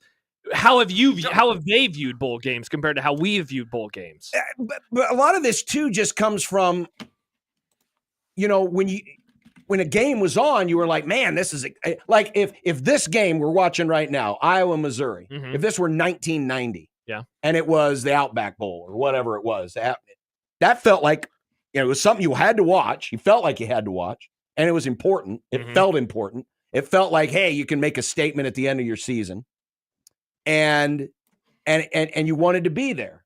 Now, I mean, a lot of these things is just like, hey, it's background noise. It doesn't. It's not as important. John, do you have a favorite? Do you have a favorite Aloha Bowl that you remember? No. Yeah, you know why? Because it didn't matter, but it was around years and years ago. It didn't matter to the college football. You would know an Aloha Bowl if you were a college football fan. That's not a fair comparison because most people just watch for their team, right? They just watch for their team. And this isn't to say, listen, if you got and we got a lot of people out there that love to watch this stuff. We're talking to one right now. And that's great. If you like to watch it because it's there, super. But what I'm saying is there are a lot fewer of those people now than there used to be because we've changed the importance of what the postseason means and is because we've now assigned literal games that are, these are championship games. These are exhibitions. We've done that. Players have decided, hey, I'm not playing anymore because I'm looking out for my future. That the thought of that was impossible to have happen a few years ago. All I'm saying is if the 1982 Washington team knew they could opt out of the Aloha Bowl and get ready for the NFL draft, they probably would have. And nobody remembered that game because nobody was really watching or talking about it. Just the same, right? It's those games have always existed. We just remember the big ones. Yeah, but now you've got so many more of them than there used to be. In 1982, you had what, maybe 20, 25 bowl games? Right, but there's also more, gives you a chance to have more teams that are really invested. There are some where there are going to be teams that are invested. It happens at the same rate is my argument. There's just more, but I think the relevance of the non-playoff bowl games is roughly about the same as it's been for now. I don't know. Maybe you can go back before my time, and I don't know. I don't know what I'm talking about then. But like I've experienced bowl seasons since that I can remember since 1985, and like I benefit. Like I can tell you how much I think they matter. Non big bowl games mattered, and it's kind of the same rate. There's a few more that matter. There's a few more that don't matter. John or Josh, who won the argument? I don't know. Because now I don't even know what we're arguing anymore. Honestly, I thought I'd been arguing something, and this isn't to try to diminish what Nebraska accomplished or what they took away from that accomplishment on Saturday. This is just a general conversation about the Bulls. There again, I may have personal product or items that value to me that if Josh had them wouldn't matter at all. For sure. And I like and I do like, and I think here's one thing I took away from Saturday. I liked how Nebraska went about their business with this bowl game.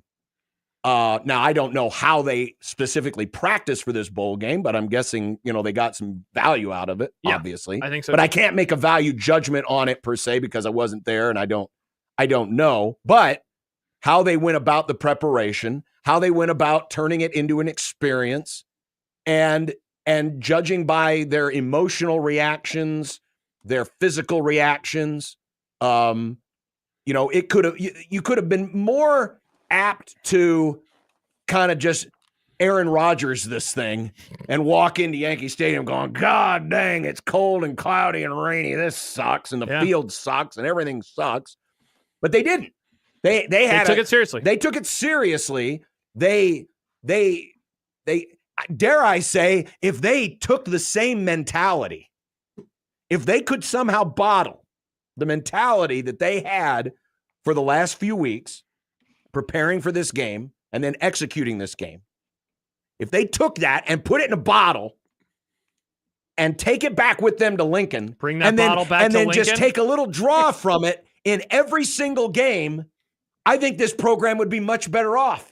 Because you know what they didn't play like on Saturday? They didn't play like Nebraska. They didn't choke. Oh, they got close. They almost did. Yeah, did. Right. But for the first time ever, we saw a modern era, we'll call modern era the last 7-8 years, Nebraska offense, take the ball with 4 minutes left and run out the clock. Yeah, that's true. What a novel concept. They execute. Well, and that's why going back to this whole discussion of like what you take from it is what you want to take from it. There's a world where the team in the program takes something really, really good from this game, given that they almost blew it. They didn't blow it. Yeah. They won the game by running the ball, by picking up multiple first downs, and then taking some knees. They sent the seniors out finally with a bowl game and a bowl game victory. Yeah. And now that to me is the biggest takeaway from this. Forget about the trophy, forget about the result, the stats. Yeah. All the pressure now of a bowl game and a bowl game win are totally done for next year. And now it's about taking whatever the next step looks like. I agree. Yeah. It feels like a step, right? It feels like they completed a step, and that's not something they, focus on anymore, right? It's the next thing. This is how you rebuild a program that went to hell, guys. People forget, I'm not saying you're forgetting it, but people act like you don't have to take incremental steps to build this thing back up and celebrate incremental steps, i.e., right? Let's celebrate a win against Wisconsin where you're going to a bowl. You've got to do that. And the program has to do that. You got to storm the field, John. You do. Storm the field. You do. I couldn't believe that there was criticism about Dylan Raiola celebrating. What is going on with this place? People love being mad. That was a tiny bit weird. What did he do? Well, you saw it, didn't you? No, I just saw the complaints about it. Didn't he just run around and jump? Yeah, but I didn't watch the presentation. I don't want to make a big deal about this. It came off a little weird. Okay. John, did you see it? A little bit of it, and it did lead me to this, and I wish we had. He was time. just alone. He was, but I wish we had time to unpack this. But here's something we can just stick a pin in. We'll talk about it next year. We've got a very long off season 8 more months to discuss this. But here's what I would like to see from Dylan next year, beyond improvements in how he plays quarterback. Deep ball finally connecting. Agreed. I would like Dylan to now become his own man. Less of the Mahomes cosplay and more of his own man. And I'm not saying he's wrong for some of the mannerisms that he's adopted, because we've all done that, right? Mm-hmm. I mean, when we were growing up, we emulated a lot of our favorite people. But I tell this to folks all the time, if they ask me advice about play-by-play or broadcasting, is you've got to be yourself. Don't try to be your favorite announcer. Mm-hmm. Be you, right? You can adapt things and you can borrow things, but be you. And I hope one of the things we see next year out of Dylan is less Mahomes cosplay, more, hey, it's Dylan. It's Dylan Raiola. I agree. And I don't even necessarily connect it directly to Mahomes, but it felt like he was following a script for the star quarterback and the leader of the, you know what I mean? It just go back and watch this, because all I thought was the criticism, but I wasn't watching the celebration. I just thought the criticism was coming from people outside. I saw it from people. Oh, you did? My son and I saw it, and we were like, that's super. It just came off. Oh God, I don't want to make too big a thing about this, but in the moment it felt weird. And I also, oh man, here I go down the road. Like, I really didn't like this is something that I would never get mad about. I really didn't like getting in the face of the guy after the slide. Really? I thought that was awesome. Didn't like that. Really? Yeah, stand up and fight for yourself. I thought that was awesome. I mean, forget about. We don't. I know that would surprise you. We don't have to argue the merits of the call. I burped. Sorry. You burped in the middle of a word. Wow. It's amazing. It's a talent. It's a unique talent. I don't forget about the merits of the call, whether he slid late or whether the call was right. Forget about that. I didn't mind the fact that he got up and got in someone's grill, because he thought he got hit late. Yeah. And so he's standing up for himself. If you would have got flagged on that, it would have been terrible. If you would have got flagged on that, that might have lost him the game. If you got flagged on that. Oh, I see what you're saying. You're worried. You're worried that a second flag would have come out. See, but here's the thing, though. It would have still been a first down. They just would have gotten pushed back 15 yards. So, it still would have been the same thing. They weren't trying to score points. They were just trying to run out the clock. Good point. Don't mean you lose a little momentum by your quarterback doing stupid. I think here's what I think. I think he drew the penalty, to be honest, which some might say is dirty play. I got no problem with that, right? But he knew he drew that penalty. He had to know that wasn't that bad. The Mahomes cosplay continues. He knew that wasn't that bad. Yeah. I would get it if he didn't draw I thought he was drawing that penalty was genius. I'm all for that. That was great. But you don't draw the penalty and then get up in his face. if you take a dirty hit, you get up in his face. But he trying to- drew that thing. Yeah, It but was a if border. you're trying to sell something and he's trying to sell something there, you got to go through with the whole thing. You can't take the pile driver and then not sell the pile driver. I don't know. I thought it was an oversell. I think that's smart. I think that's smart because if he doesn't react that way, who knows? Maybe the official picks up the flag or, they decide not to call it. But the fact that he got up there, I don't know. I think he just got. I don't know. For me, John, that felt like it wasn't natural to me. And it went to what you were saying. Oh, that his reaction wasn't natural? Yeah. See, my thought was, that's that Rayola blood. Oh, really? I thought about his dad. I said his dad would have done that. His dad would have gotten up and I don't know, man. Face. In fact, it kind of surprised me in a good way because it's like we've seen his emotion, we've seen his mannerisms, we know he's enthusiastic, but we haven't seen like that Raiola side to him where he's got a little meaning. My son, that's what my son said. He disagreed with me in the moment. He said, I'm glad to see someone finally show that kind of emotion, is what my son said. I just thought that he drew the thing, and then to do that when you're not even emotionally, like he knew that it wasn't that bad because he drew it. It felt like he did that to sort of, I don't know, again, to follow a script. You're going to take the pile driver, sell the pile driver. You got to finish it. I guess so. But there was, and if that is the case, or if he was reacting naturally in the moment or instinctively in the moment, but it's not a huge deal. But I'm trying to agree with you in the larger point. Sure. I thought both of those things were things where it felt like he was playing a part that, star team leader quarterback. Maybe that was maybe the celebration afterwards was in his pinstripe NIL contract. Maybe the Bad Boy Mowers people said, "Hey, we really got to sell this bowl game. This so matters. So if you guys win," and they probably cut a similar deal with Boys or Boston College. Hey, make sure you guys sell this, and we'll pay an extra $5,000. I don't know. Conspiracy. I don't know. Why did he feel the need to do that and no one else did? I don't know. I'm picking a weird. He got the $5,000 and no one else did. Yeah, maybe. Again, I'm just throwing wild stuff out there. I have no idea why he did what he did. But anyway, all that said, very glad he's here. Very excited to see him progress. Got to hit those deep balls. And I'm hoping at the beginning of that game, I was excited. We started to see some deep balls. All of a sudden, I was like, maybe Dana is really what I wanted this whole time. Bomb the ball guy. Yeah.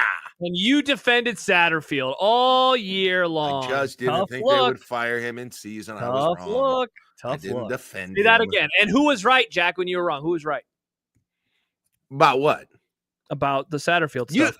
I didn't think he was going to get fired during the season. I don't think you said he had the chance of being fired during the season. I don't think that was your point. I was actually pretty surprised. I still think one of the great what ifs, and there's a billion what ifs we could talk about Nebraska football. 1984 Orange Bowl. Oh, last 20 years. Sorry. The Terrence Nunn catch against Texas. I still don't think that Satterfield gets fired if they would have already had 6 wins in the bag. I don't think Satterfield gets fired. I heard you say that on the post game, John, and I agreed with you. I don't think if they got into 6. Now, the other part of it too, and I mentioned this on Saturday was, and this may end up, maybe it wasn't a calculated move, but it may have been like a tertiary move. But the fact that Rule went out and got, because think about it, if Holgerson is still at TCU and he's still an analyst today, he'd be a very hot commodity right now. Yeah. In the coaching carousel. Sure. Either as a play caller or maybe even as a head coach again. For sure. But by doing this in early November, got the jump on it. Oh, yeah. Got him in the building, got him in-house. And then he got to see his quarterback. Mm-hmm. And look, maybe it's also done to keep Dylan around too. And that too. Hey, look, we got your OC. Yeah, and that too. Yeah. So it was good that you had that in your back pocket when McMaster's Chicago garbage internet never worked the entire show. Holy cow. That new guy's internet is terrible. Man. It wasn't good at the beginning. Well, we can't even make fun of your internet even anymore, Jack, because you fixed everything. It's perfect. That's what problem solvers do. And if the new guy needs a little counseling on that and a little advice, send him up to me. I can help him with that. Real quick before I go, John, top 10 favorite moments of the 1988 Peach Bowl. Iowa, NC State at 7-3-1 took on Iowa at 6-3-3. 6-3-3. They let them into a bowl. This is not 2018. This is 1988. This mattered to the college football institution. What's going to happen to 6-3-3 Iowa? Taking up for these meaningless bowl games today is your argument sucks. I just got to point it out. I thought I was making an argument that everyone agreed with. Yeah, these bowl games don't mean as much anymore. Not Jack. Nope, it doesn't mean that you can't enjoy. They always didn't. They always didn't. You probably thought that, but in 1988, you did. Little 17-year-old, not little, medium-sized 17-year-old John Bishop. But that Peach Boy's like, what a garbage game. 6-3-3, garbage. Why do they even have this? These players shouldn't even play. They should opt out of this. Is that possible? That's amazing. 3 ties. I'd be so mad as a fan. What do you do with a show about a tie? Let alone 3 of them. That's back. Hey, I was rooting for a tie last night. Tie would have gotten the Rams in the playoffs That's too. true. Almost happened. All right. Well, we'll let you get back to this very meaningful Music City Bowl. I think Iowa's still winning, by the way. Mm-hmm. Yeah, it's half. Happy New Year, Jack. Thanks for having me. Happy New Year, guys. Happy New Year. Go Hawkeyes or Tigers. Yeah, whichever side you're on. Whichever it is for me. Whichever hatred still lingers inside of you. Yep. Indeed. Man, Iowa's got 195 yards at halftime. That's like a program I was record. going to say, they've never had this many yards And before. one of their scores was on a 100-yard kickoff And look, they've return. only had the ball for 11:47. Missouri's defense must suck. Yeah, indeed. Yeah. All right. Have a happy New Year. Bye, Jack. Bye. Happy New Year. We're good. We're good. Everything is good. We're fine. We're good. Everything We're is great. fine. Nick did a great job. Nick, Everyone's doing a great job. We're doing a great job. We have Mitch in 15 to 20 minutes. We can talk about the bowl game. More? We can talk about the NFL. Honestly, we talked about probably the most interesting parts of that bowl game in There that you go. last 10 minutes. All right. We can start previewing college baseball. Time to count down to the 2025 college football season. It begins next. Well, we do have our poll question. We do. And the results are not surprising. Mm-hmm. And wow, that was a long halftime. Oh, yeah, man. They probably had bands to play or concerts to show or who knows. It is Nashville. They probably Maybe Dolly was You know there. what they did? They bust all the fans over to the Grand Ole Opry for a show, and then they bust them back. Hurry, saying, hurry, hurry. Sorry, we got to wait. We got to wait another 5 minutes for the Hurry, kickoff. hurry, hurry. The last 2 buses haven't gotten back from the Dolly Hurry, partnership. hurry. 1620 the zone. Looking for a way to help support your team without breaking the bank? Well, On the Line is your solution. On the Line has partnered with area universities like Creighton, like Omaha, like Nebraska, and how it works is very simple. You go to athleticsontheline.com. That's the website, athleticsontheline.com. And you, pick your favorite school. Then you pick a measurable metric. It could be wins, could be points, whatever measurable metric that exists, and then attach a dollar amount to that metric. And for every time that metric hits, that's a donation you make towards your favorite school's NIL. And it's affordable. I mean, it could be, hey, I'm going to donate $10 for every Nebraska ball win the rest of the season, whatever the case may be. And that money goes straight to your favorite school's NIL efforts to help retain and recruit the best college athletes. Fun way to do it, engaging way to do it. And hey, you're rewarding your favorite team for rewarding you. It's like a perfect circle of rewarding. So visit athleticsontheline.com today. Pick your favorite school, pick your metric, pick your donation amount, and help your school recruit and retain the best student athletes today. Sign up at athleticsontheline.com.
How about this comment from Theo? How about this comment?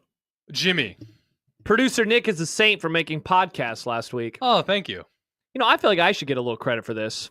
I mean, it was your idea last year, and then I stayed late to make sure it happened this year. Mm. You see how long those were? So it kind of, I mean, Yeah, I did the same thing. I mean, you're not going to give Edison credit forever for the light bulb. People worked on it and made it better, shinier. I still more every energy morning when I efficient. wake up, I say thank you, Edison, Yeah. for light. Mm. They used to walk around with. I watched the vampire movie. What are they doing in that movie, Nick? Torches. And candles. And They candles. had to walk around with candles. Some of those candles are pretty cool, though. Imagine reading by candlelight wouldn't be good for your eyes. That's true. Got to turn on the lights, John. Turn on the lights. Jack Mitchell just tweeted a graphic at us of the Wikipedia page for the 1988 Peach Bowl. Just played on New Year's Eve. I love how he just sinks his teeth into these weird arguments of his. Iowa was 6-3. I didn't think I was 3. saying anything that hot takey, that generally speaking, bowl games don't mean as much as they used to. Yeah. I thought that was a pretty obvious, normal take. I've always thought that, but he disagreed And- with you. See, but I think this does lend into the whole idea of, you know, how people have leaned into the whole Pop-Tarts Bowl thing and the Mayo Bowl thing and how, because they want to cling to these things that used to mean a lot to them and still give them meaning and convince the rest of the world, see, it still has meaning. And I'm not saying get rid of all the bowl games. That's not what I'm You're saying. saying get rid of some of them? But You want to just Thanos like them? but I just don't think like the Pop-Tart Bowl exists to give meaning. I think it exists just because it's a weird thing and people like well, weird it things. exists because I don't think anyone's trying to say it it's the exists most as a important promotional tool for the product. Correct. Kudos to Kellogg's for, you know, Yeah, shout out to Put- them for making put- a meaningless bowl game like something that a lot of the college football Sure. sphere is into. but we've seen so many things about college sports that were held onto like a warm blanket for many years go by the wayside and die. Conferences, rivalries, Yeah. you name it. Yeah. And And one of Bowl the things that games has and- gone by the wayside is bowl games. and bowl games have gone down that same path. The importance or I the mean- way in which they are viewed, or in terms of crowning champions and the geographic tie-ins, all of that stuff, whatever you want to say, it's changed. It has. It's Like, changed. think about it. The Rose Bowl, which is, you know, it's nicknamed the granddaddy of them all. It is still held up as like this one thing that we still have in the sport. It is on Wednesday going to match up two Big Ten teams. But because it is an old school West Coast and an old school Midwest, it feels like a bowl game that you could have watched as a Mhm. child. Yes. I could have watched as a child, even though it is a quarterfinal. So after this, there will still be, Right. you know, two other rounds of football to be played. And the games surrounding them have just as much meaning. Correct. And again, it is two Big Ten teams who finished 1-4 in the Mhm. conference this year Mm-hmm. via tiebreakers. Shout out Indiana for finishing third. Wow, shouting out Indiana. Mm-hmm. Yes, way to take advantage of that cakey schedule. But, and so I sense that there's this element of, hey, we gotta cling to something, and so we're gonna cling to this. Listen, of all the things that have gone by the wayside in college sports the last few years, the one thing that I am least clung to is protecting the bowl games. Mm-hmm. And part of this has been my resentment towards them Because they held the sport back for so many because they've years. held the sport back. Yeah. As much as we want to say, hey, they made the sport great, they really held the sport back. Remember, these things were created first and foremost tourism for tourism for those cities. Yeah. That's what they were created for. Because people hadn't heard of Miami.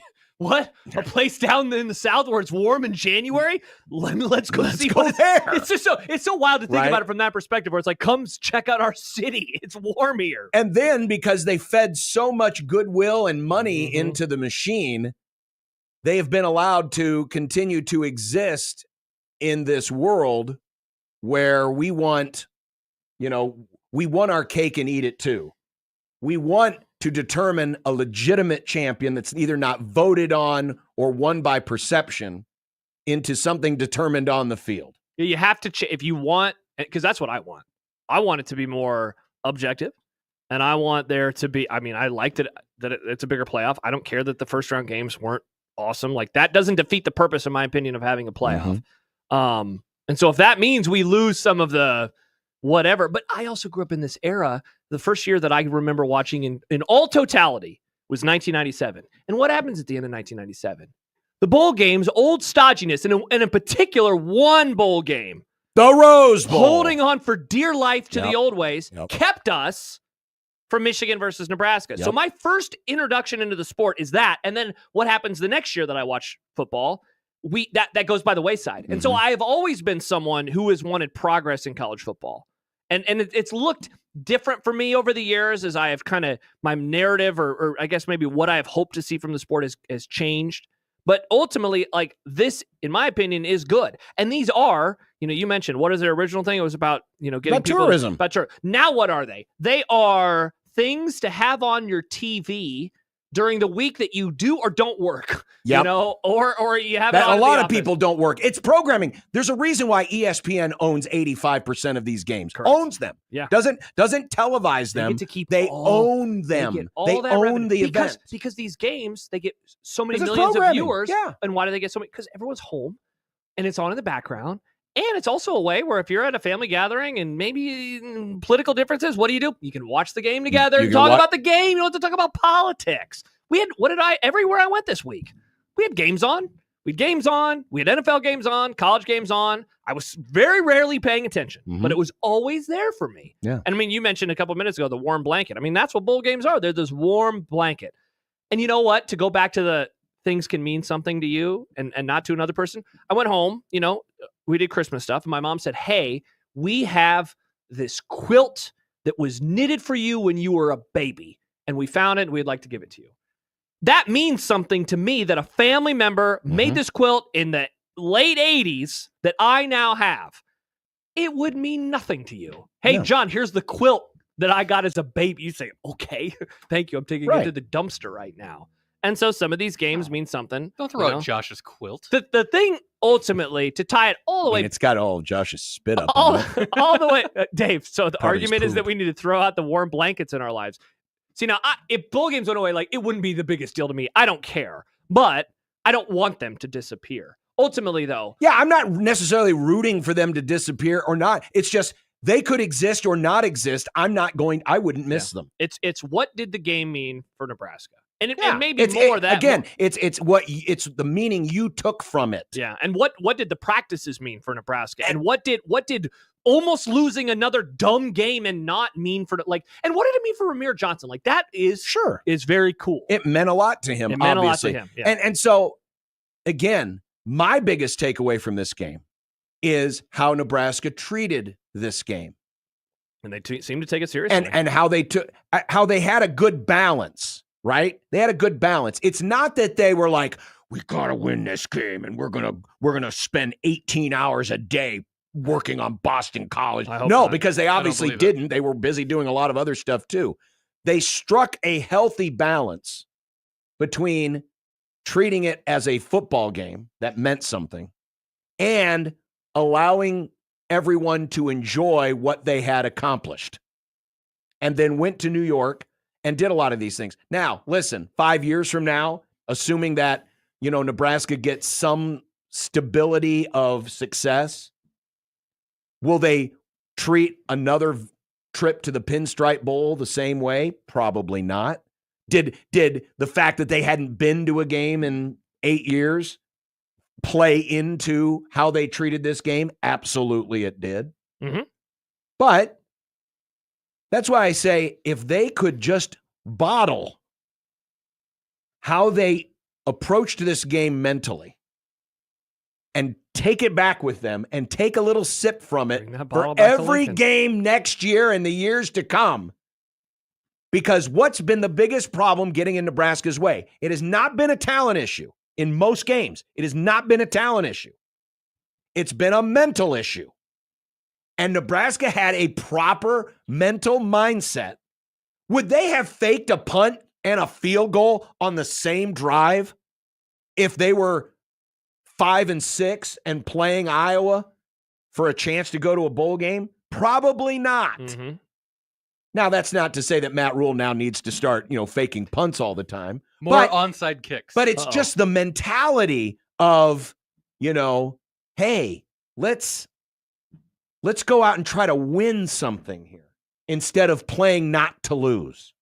Nebraska played that game, in my opinion, to win, not to avoid losing. They have the ball, 4th and 1, last drive of the game. You punt, you pin them back, but you are playing. That's more of a conservative move because then you give them the chance.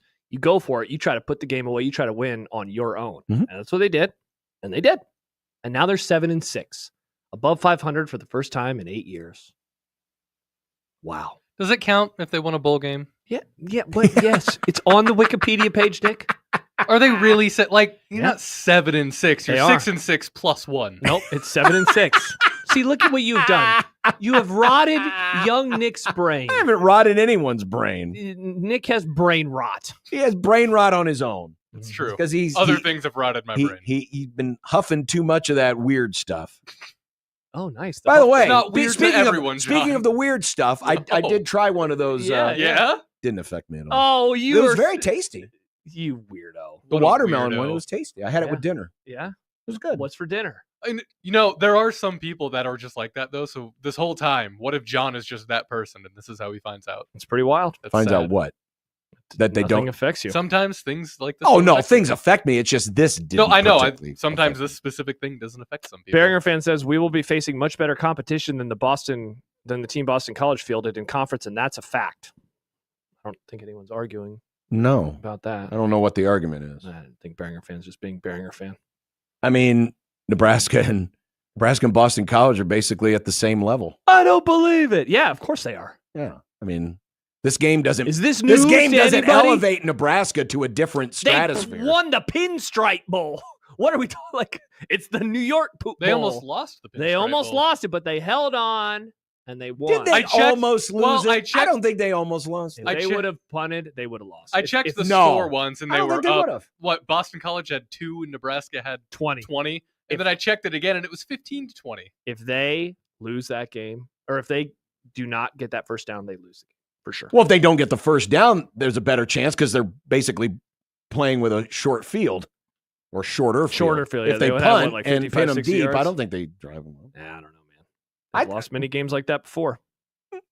Perhaps. Shane writes, once bowl game is over, I think he means bowl games are over, John will mope and mope. He will be like, I want Bulls back No. and Rams good. Josh No. is the moper. As soon Yeah. as ball games are done, Yeah, John Josh will is be Do you the know how pumped. much? You know about? Okay, outside of the Nebraska game, Yeah.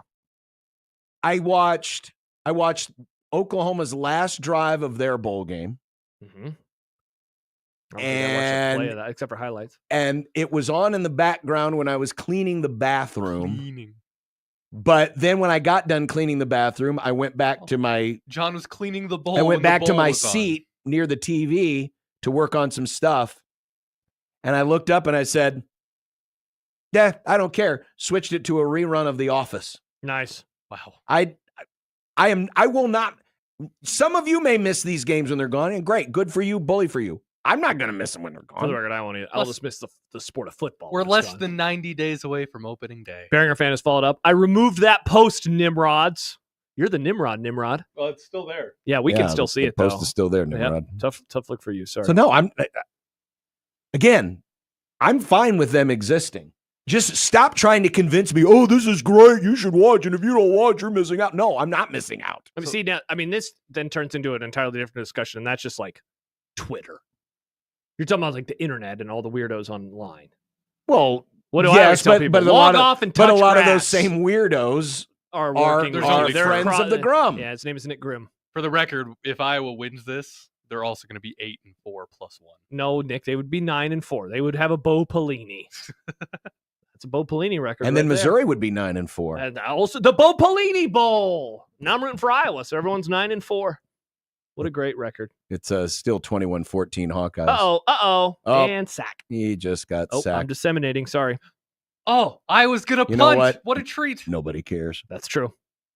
In fact, I would be fine disseminating this whole game. Well, I'm sure that Maybe we shouldn't disseminate the whole game. You know what we Why will not? disseminate? What are they going to what is big What's E what, ESPN what going is to do? Big Music City Bowl going to do to me? ban me from future Music City Bowls. Oh, please don't. You're actually not allowed to listen to Dolly Parton anymore. No. They'll take you out. Kyle writes, for the record, John not watching a football game doesn't make it not important. He's probably only watched about half of the Husker games this season. That's a good point. You don't like football. Everyone. What do you mean I don't like football? NFC West champions, baby. NFC West champions. Yeah, because Kyler Murray threw the ball And a billion miles per hour off his that means teammate's something. face, Matt. Bonk. That was weird. Championship that means He had something. Call of Duty on the brain. He got the headshot. Yeah. Oh, nice, Nick. Good reference. All right. When we come back, Mitch Sherman will join us, and Last guest of the year. maybe he'll put some meaning behind this game for those of you who are butthurt. Nice. Perfect. 1620 in the zone.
Mitch Sherman of The Athletic joining us.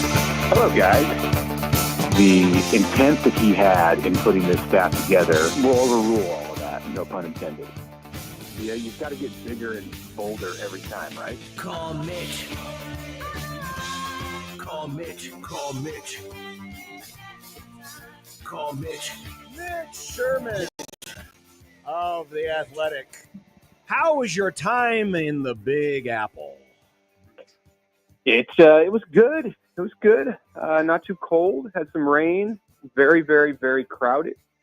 But that's what you get in New York, and I didn't bother me. I had a good time. How did the typing on the computer work in the open air press box with the temperatures where they were at? The temperatures weren't bad. Really, Good. I think the rain, it kind of kept it from being frigid. You know, just the cold air was there, but I didn't even have to wear gloves. I had a coat on, and I was in the front row, which is considerably colder than the back two rows.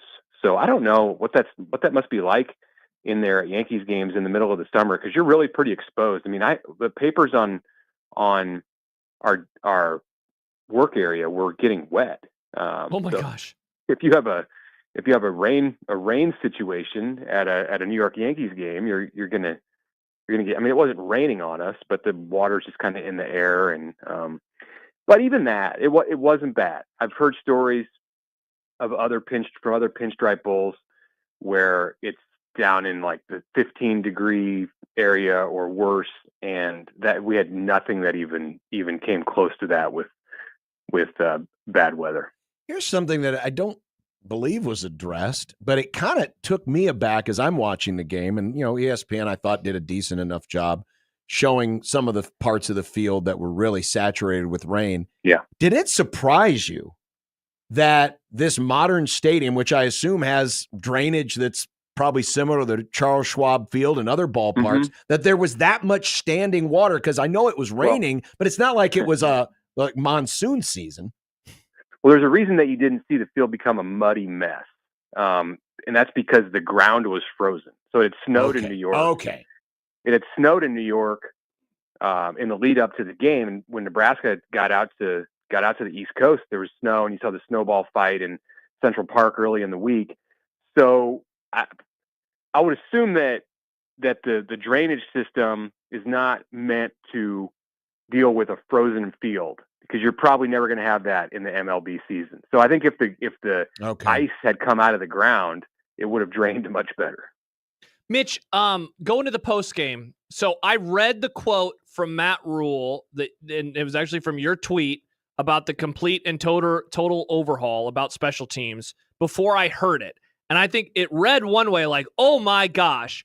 And then you hear it, and it's in the midst of kind of a long answer. If I remember right, it was towards the very end of that answer, about special teams. I wonder, as you think back to what he said now 2 days ago about special teams and about the complete and total overhaul, how has that quote sat with you? And I mean, does it just, I think we're all in agreement, right, that it means something. And I wonder if we're missing anything, I guess, with it, meaning that Ed Foley will no longer be in charge of that group next year.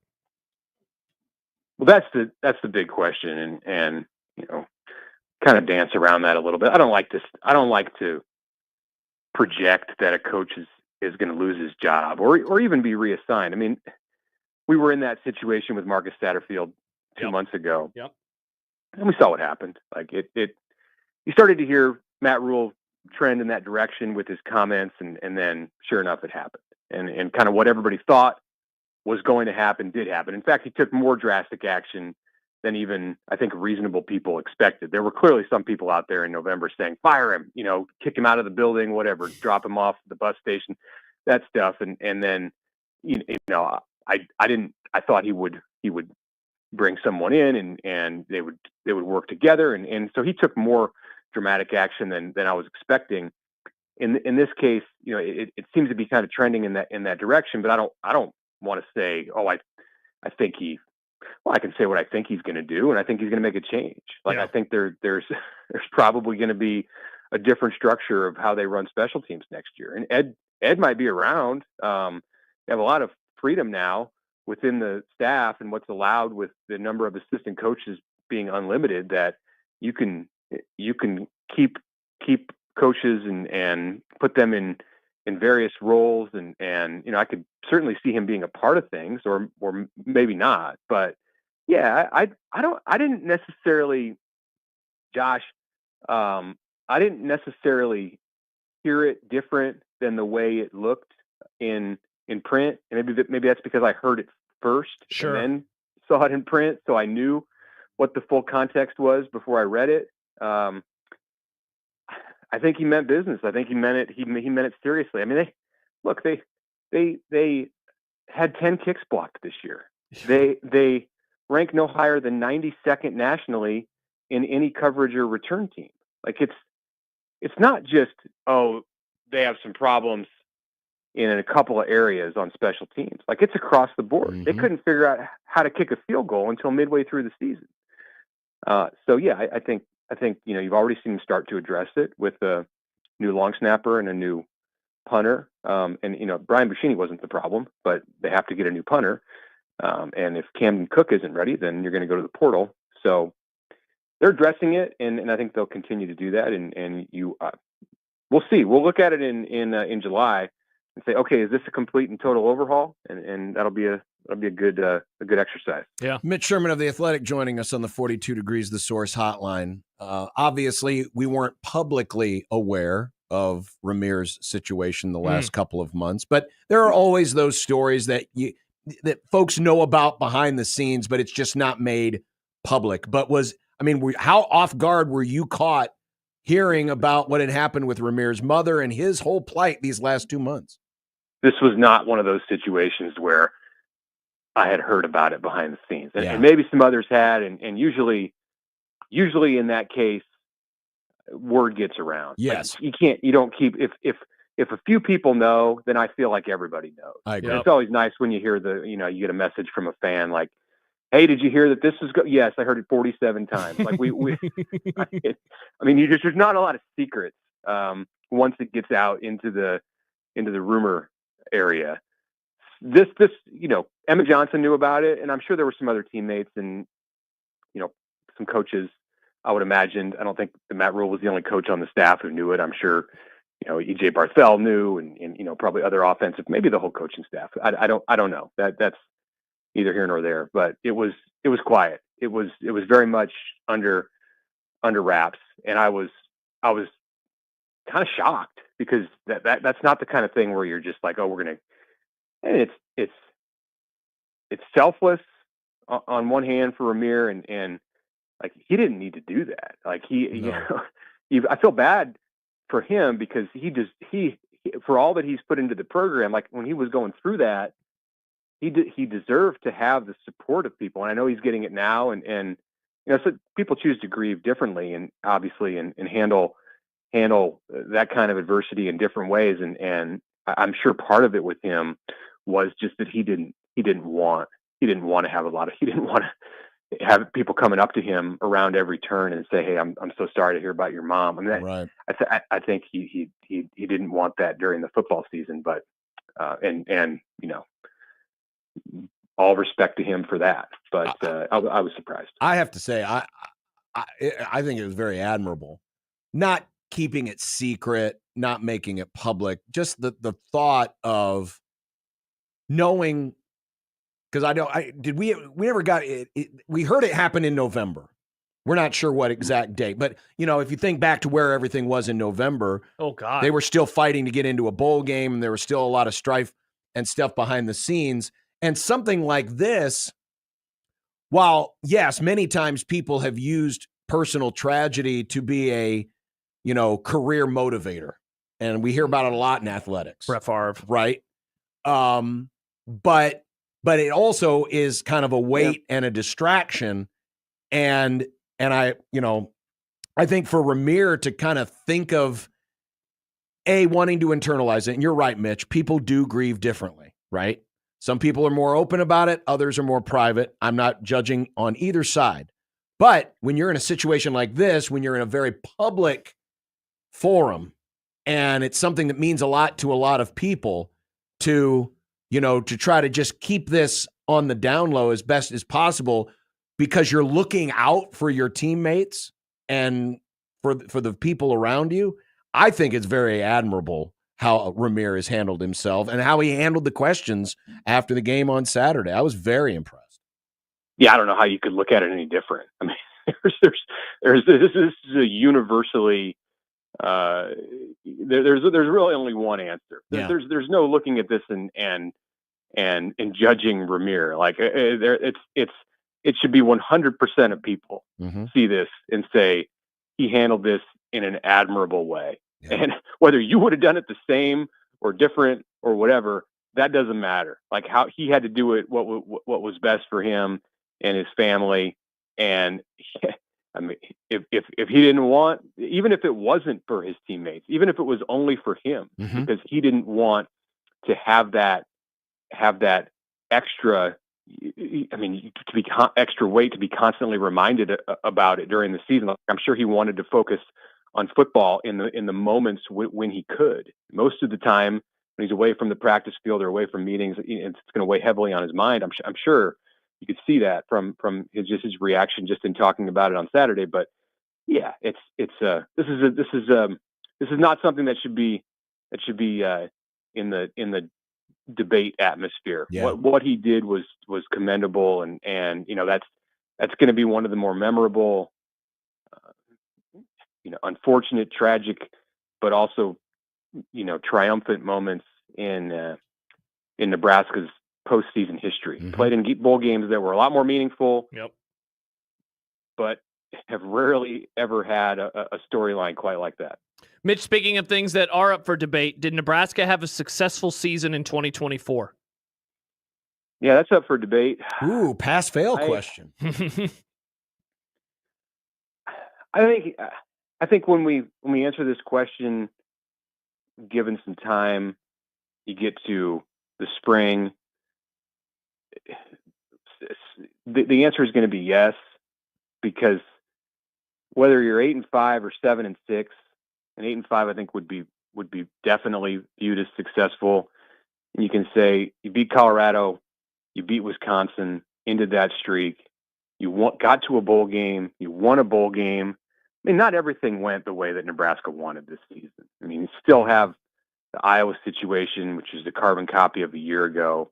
You still had other games that slipped out of your grasp. The Indiana thing is going to hang out there for a while. But overall, yeah, considering where Nebraska's been, this is a success. And winning a bowl game, just getting to a bowl game. I mean, I think there's reasonable people who at the beginning of the year said, just get to a bowl game. Like get that hurdle cleared.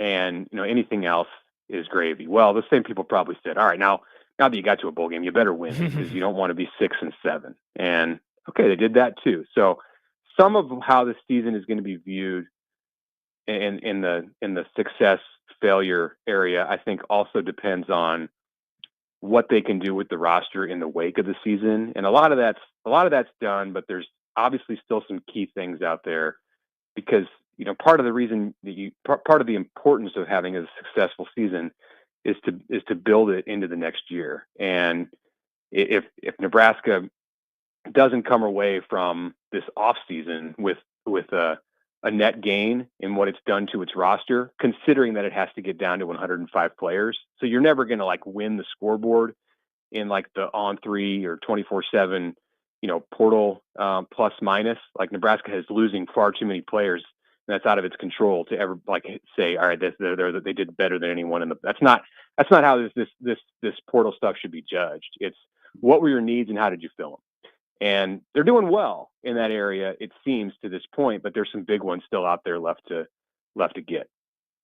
So where did you come down on the whole Dylan late hit penalty, which apparently a lot of people really fired up about? And we had an interesting conversation with Jack Mitchell about it earlier in an avenue in a direction I didn't expect it to go. Yeah, I heard some of that conversation. I think I agree with Jack that I didn't love him getting up and jumping into the face of the Boston College defender. Not because of I want Dylan to be cool under fire, and I mean you do, but I don't mind the emotion. Mm-hmm. Like I liked that he was passionate in that moment, and I think that was a moment where you really saw him. I've got a piece coming out that I do every year at the end of the year about predictions for 2025. And in one of them, which is a little bit vague, I'm predicting and giving you a tease of this. It'll be out tomorrow morning on The Athletic. Is that Dylan's going to be Dylan? It's going to be at Big Ten Media Days. I mean, this is a prediction. He'll be at Big Ten Media Days repping Nebraska in July, and that's when all the questions about Patrick Mahomes are going to come, and people are going to want to know, and it's going to be the fun thing on camera, and it potentially could be an awkward moment for Dylan because he obviously understands that there's negativity out there among non-Nebraska fans about how that looks, and just be yourself. And I think we saw Dylan being himself there at the end on that drive, and making the decisions to keep the ball and jumping up like that after the late hit. I don't necessarily agree with the rule that led to the late hit, but I don't have a problem with the flag knowing what the rule is, because that gets called all the time. But I don't love him doing that, simply for the reason that it could have cost Nebraska 15 yards. And if he gets flagged, like if the and it's like offsetting penalties, maybe that's. I'm not even sure. I think that Dillon's would have been after the play, so you might have marked off. It would have been a dead ball foul. And then are they first and 25 back at the 46? I think it would have been first and 10 at the new spot. Yeah. Okay. But they would have been 15 yards further back. That wouldn't have been a big deal if it was first and 10. But if that puts you in a first and 25, which you don't, I mean, in the moment you don't have you're not sorting that out. He's not sorting that out in his head. So you could run into that situation where he hurt the team by getting a flag. And I wouldn't have been shocked if officials threw a flag there. It started a skirmish. And that would have been tough. That would have been bad. So I think I don't love it, just for the reason that it could have led to that. Mitch, I don't know when you're doing your next mailbag, but when you do, I have to imagine that there will be some form of a question that involves Nebraska, 2024 Indiana, and can they be that version of a college football team in 2025? Do we all need to be prepared for that question and just having to come up with an answer of, can Nebraska be 2024 Indiana? No, because Curt Cignetti's not the coach. That's true. He is not Coach Sigs. Yeah, I don't see that comparison. I mean, I know Nebraska's remaking a lot through the portal in the way that Indiana did, but Indiana just had Indiana in 24, like the stars aligned in the sense that they got the quarterback they needed. They had the new vibe with a coach who brought a lot of energy. They were underestimated. People thought it was a joke that he projected they'd be playing in Indy in the Big 12 in the Big 10 championship game, and then here they come and they got momentum early. Like it was they may go do it again. So I can't say like it was a perfect storm of events, because they made it happen, and you could maybe make it happen again. I don't envision that kind of a season for Indiana in 2025. I think that 24 season, they'll be good. Indiana's not going to go away. Indiana's not turning into 3-8 Indiana for as long as Curt Cignetti's there. But there'll be some seasons where they win 7 games or 6 games or something like that. That's just, it has to happen, especially playing in the Big Ten. You start putting Oregon, Penn State, others on the schedule, like it's going to happen. Yep. But no, I don't. That the question may come, and I can see where people might be, their interest could be piqued in that, if you're looking at it specifically through like remaking your team, and it'll be a new Nebraska team, a new look Nebraska team. I don't think Nebraska in 25 is Nebraska 25 is going to be 25 Nebraska, not 24 Indiana. The Indiana story is very unique because of Cignetti, of Indiana's history, and all of the other things that went into it. I do think now we may only get one more year of this format of the playoff, sure, yeah, and then it'll turn into something else when the new contract begins, potentially. But I do think that stories like Indiana are going to be commonplace. And when I say stories like Indiana, it's not necessarily taking a woebegone program and going from 3 wins to 11 wins, but teams that do take advantage of weaker conference schedules, because these leagues are so big that, you're going to get a year like Indiana got where they caught everything at the right moment. And I think the potential for that happening, especially in the Big Ten or the SEC, is really, really strong, because already you get a head start because you're in those leagues. Yep. And then schedule randomness. I think you're going to see another story like in Indiana next year and in years to come. Oh, it happened to Arizona State this year, and I get that's not the Big Ten or the SEC, but you just switch out some of the circumstances, and it happened because you can change teams so fast. You can change the look of teams and the whole attitude around teams so quickly. I mean, look at Washington with Kalen DeBoer the year before. Who projected them to be playing in the national championship? Like no one. Point. So those kind of Iowa State. this year. Those things are going to happen more often. Programs are not built from freshman to sophomore to junior to senior any longer in this sport. So that's going to lend itself to more stuff like this for sure. Mitch Sherman of The Athletic. Mitch, have a happy new year. And we will look forward to talking to you when, Josh? In 2020. Oh, next year. Talk to you next year, Mitch. Talk to you next year. Thanks, guys. All right. Mitch Sherman of The Athletic joining us on the 42 Degrees of Source hotline. That joke hits hard every time. Yeah, but you haven't had to use it as much, thank God. I know. Yeah, that's very sad. Thank God. Yeah, because we came back for a random show on a Monday. We did. Holy God. Nick. Yeah? Sports Flash. Wait a minute. I just pulled up my Time for an radar. Unsportsmanlike Conduct Sports Flash update. Sports Flash. From the Sports Flash. Damn, rain won't Sports stop. Desk. Anyway. Friend of the Grum, Max Olson, tweets out. Yeah. Nebraska wide receiver Jalen Lloyd has entered the transfer portal. Oh, there went the deep shots. There went the deep shots. Guess bomb the ball guy's done. Am I right? Sports Flash. 19 catches over the first 2 years as a Cornhusker. 492 yards, 3 tutties. Touchdowns. Thank you, Nick. Thank you. Tutties. I was translating for you, old. Yeah. No, you're saying it the proper way, like God intended. This is one of those things where if it happens a year ago, everyone's like, no. And it happens today, and it's like, oh.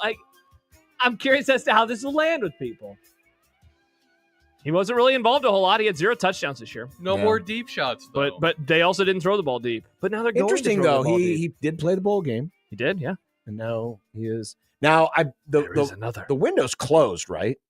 The window's yeah. Justin says just learning he is in the portal. Thought it closed on Saturday. It was closed on Saturday, but that doesn't mean that this is being reported by Correct. Max. And so remember, so he got in his paperwork in time, but we're learning about it a couple of days. The later. window has a little bit of a draft. So yes, because I don't have a login for the portal. There are media and I'm not saying that Max does or doesn't. I have no idea. I'm not going to ask Max. Do you have access to it? There are media members who have access to it, who are able to. They have a login and they get it, and they can see who is inside of it. And so again, I don't know if that is how Max found this out, but just because they had to announce it or enter it by Saturday doesn't mean that it won't get reported until later. There are other players that I know I'm keeping an eye on, wondering if they're going to enter the portal. So Jalen Lloyd, career at Nebraska, maybe done, maybe not. Emmett Johnson never entered and he came back to Nebraska. By the way, did you see this story from last week? Did you hear about it? About the near collision at LAX? I just saw this video with the Gonzaga basketball team. That's the part I didn't know about. Yeah, I had no idea. What the hell? Yeah. So a Delta plane was taking off. Mm-hmm. The Gonzaga team had just landed, and they were coming into LA to play UCLA. They played them on Saturday. They're in LA. And the Gonzaga plane is getting ready to cross the runway as they taxi. Mm-hmm. And there's video of this, but the plane is still rolling as this Delta plane is taking off. And the air traffic controller was screaming, "Stop, stop, stop." Yeah, see, have you seen the video with that audio? I've only seen the video. I haven't heard the heard the audio part of it. That's wild. But I didn't realize that the smaller plane that almost got hit was the Gonzaga team plane. Yikes. I had no idea. Happy it was. I wonder if they were aware on the plane. Yeah, I mean, because the video, it doesn't look like they are like that like. Because I watched the video, I was expecting it to be like, like they're trying to stop or whatever. And I bet they didn't. That's crazy. Yeah. I did not know that was Gonzaga's plane. Mm-hmm. So thank God that did not turn into disaster, but FAA is investigating. That's a good thing to investigate. Yes, it is. All right. We got our poll question. Oh my gosh. That we got to get to. We've got fired up for football. Are you fired up? Wow. John, well, you know what? Mike Tirico's words you've taken to heart. There's only 30 meaningful football games. Really 29. Well, actually less than that. Oh, there's a ton of games that don't matter this weekend. I mean, tonight's game doesn't mean anything. Isn't that wild? The Lions could lose. The Lions could lose tonight, but next week is what it's all about. Yeah. against Minnesota. Yeah, did you see D'Amico Ryans is like, we're playing everybody. It's like, this fake tough guy act with some of these teams is so weird to me. It's the playoffs in a week. Stop being fake tough for no reason. Don't get it. Same thing with these bowl games. It doesn't matter. It doesn't matter, D'Amico. Stop being fake tough, all you people that are like, you need to watch these because it's football. Like the rate. I'm going to tweet that at you on Sunday. You better be watching Cowboys commit. Well, you actually should. Where's Lou Holtz? Yeah, you might. That's a good Ryan Day impression. You might have to scout the Commanders. I scouted them last night because I need to scout the Commanders when they're playing a good team. Interesting. But this Sunday they're playing a bad team. They're playing a horrible, horrible team.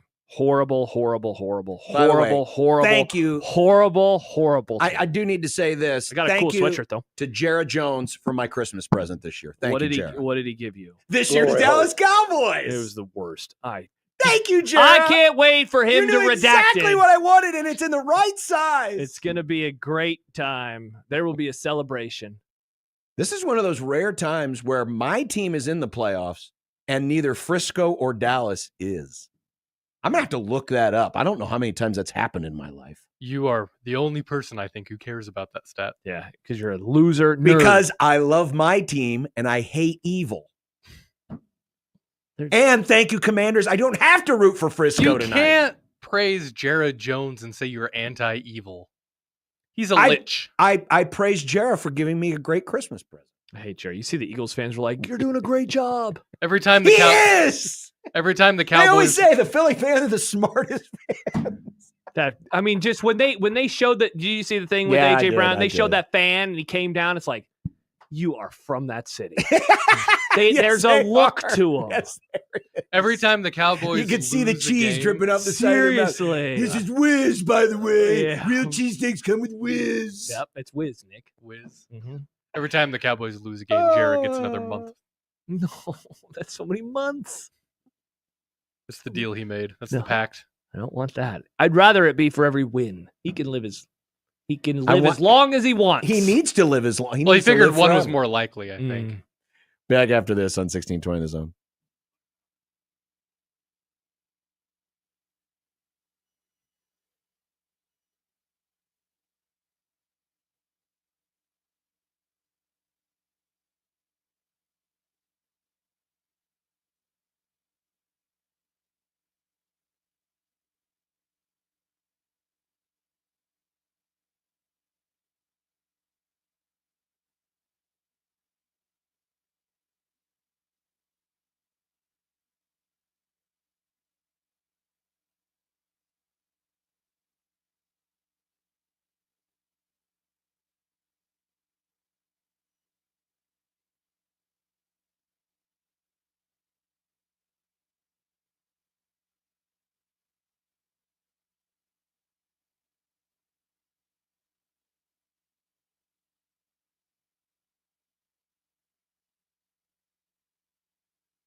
Not a bad idea, Nick. Not a bad idea at all. Man, this is going to be the greatest Music City Bowl ever. It's tied at 24. I am never going to forget where I was sharing this moment with Nick and Josh, watching this great Music City Bowl between Missouri and Iowa. And John, it's rainy outside and it's going to get cold and then it's going to snow. That is how you will never forget today. Stop. You're going to make this bowl game live rent-free in Jack's head. Oh, man. Next week, John, it's going to be so cold. Winter is here. Winter is coming. Oh, you're watching Game of Thrones. Winter is coming. Winter is coming. Yeah, it's arrived. How far in did you get? Yeah, where are I'm you? like 4 episodes in. No, early. I'm taking my time. Nice. I mean, just watch a little bit here and there. Yep, for sure. It's time for our phase 1. Mm-hmm. And for the first time, we've actually been able to do one of these after a bowl game. I know. We've never done this after a bowl game. It's always happened the week after Thanksgiving because that's when Nebraska's season came to an end. It's normally early December, and now it's late December. This poll will close in 2025. It will. For the first time ever, will close in a brand new year. But a real quick, and you can vote right now, JTech Construction Zone Twitter page. We've retweeted it several times. I'm going to retweet it again right now. The poll's open all week long, but this is our annual four time a year survey. We'll do one here. We'll do another one after the spring. Yep. We'll do another one prior to training camp, and then we'll do the final one, phase 4, the week of the first game, which I just realized we're going to have to start that poll earlier because the first game's going to be Thursday night. And we'll be there. Nice. Dumb debates. Will we? Would this be Yes. quarterly Are you sure? since there's only 4 of them? Or No, since there's 4 of but them? it's not quarterly It's not because quarterly. we do it now. We do it after the spring game, which is in April. Right. And so I'm running Boston this year, and that's the 21st. So it'll be then. Yeah. And then it'll be the And end then of 2 July. happen within 4 within a weeks of month, each other. yeah. Right. So. And I get it's not like quarterly, but I think annual 4 times. There has to be a name for this. There I is. do It's understand, probably, Nick. it's probably like, I don't know. I do understand. Someone will I figure do it out. understand. But a real quick review of how it went last year, and we kept the options exactly the same. Yes. So Much the to the options, and this chagrin. is to predict next year's record, regular season, of course, next year's record. Yep. 3-9 or worse, 4-8 or 5-7, Yikes. 6-6 or 7-5, or 8 wins or more. Many were on us saying we need to move these numbers up. And then the numbers ended up being the correct numbers to use. Yep. So we're going to keep them this way And look, at least for another year. Yeah, and I mean, here's a fun question to be had, John. What type of record would they need to get for us to change? For it to go 5-7 or worse. I 6 say it and has 6 to or be 7 10 and wins 5. or more. So if they get 10 wins, we will change these, and then it would be just sub 500, and then 6-6, 7-5, 8-4, 9-3, 10-2 or better. There you go. There you go. But they got to go 10-2 for us to change. The Matt Rule, the year 3 bump, John. Sure.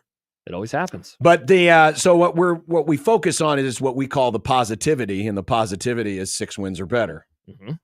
And the first phase last year, after the end of the 2023 regular season, was 75% positivity, And 6 wins or more. Shout out to 59.2% of voters who went 6-6 or 7-5. That's where I was at that time. They nailed it. And then after the spring, it nice. jumped to 91% positivity. What a picture to use. That's from The Sopranos. Is it? Yeah, I've never seen that's Chrissy. Yep. He's using heroin. Using heroin. Oh. So that's heroin, Nick. I thought it was Heroin- positivity. Heroin is a drug. Yeah. Well, the first time people do heroin, I've heard it's positive. And then they chase that dragon forever, and it's bad. I've heard. You've heard. I've heard. Then going into training camp, Catch the 'em yet? positivity ramped up to almost 94%. Wow. Mother of God.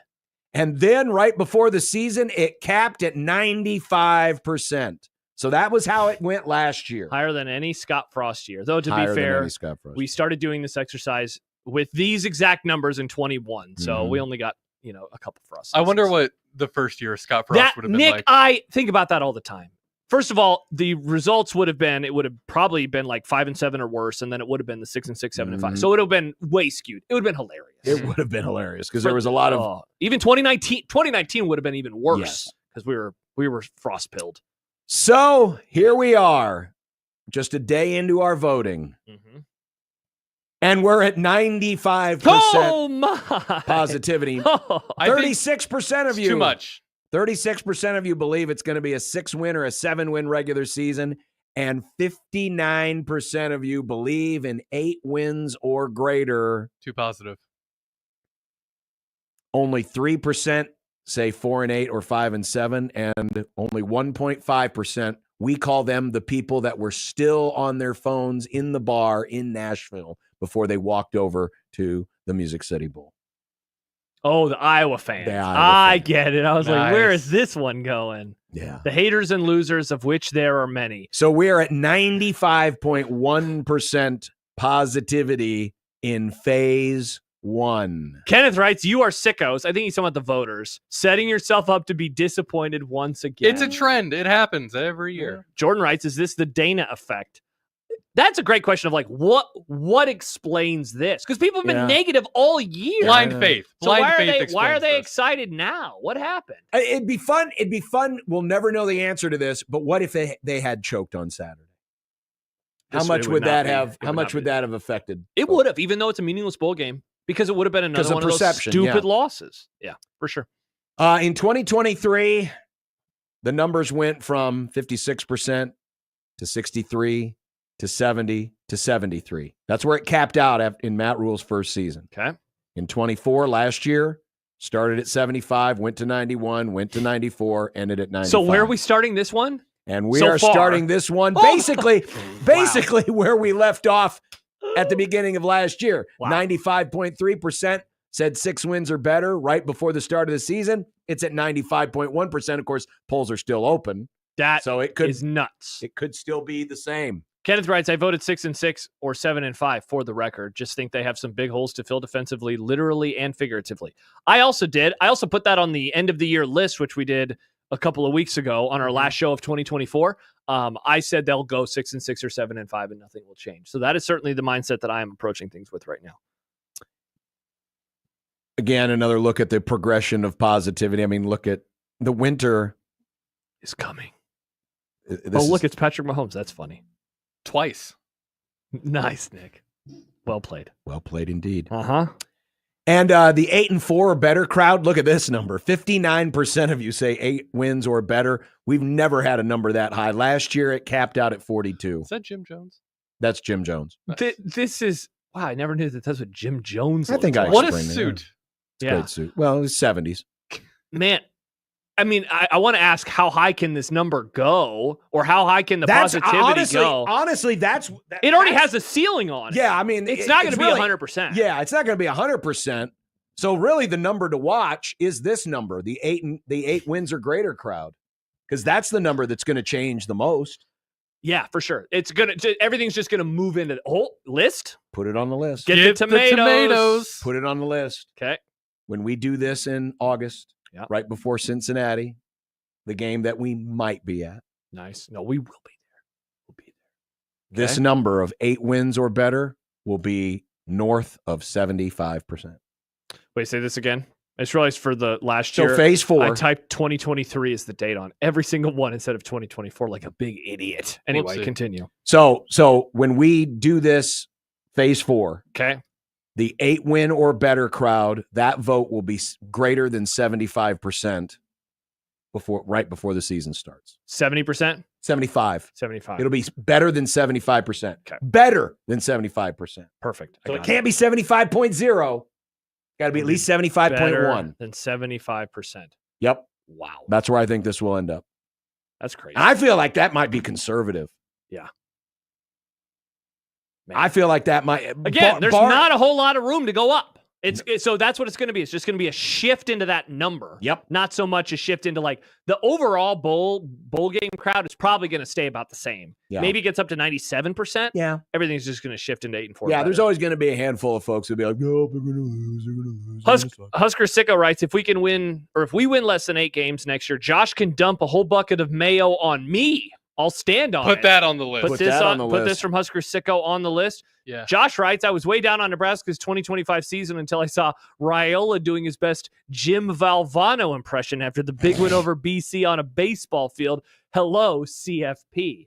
I sense a bit of sarcasm from friend of the Grum Josh. And again, I think Nick. I think some of this is probably I was going on the air, and so I had shut off. Yeah, I haven't seen it. I had shut off the bowl game. Yeah.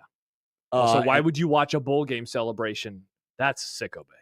Well, no, but I mean, it was shown.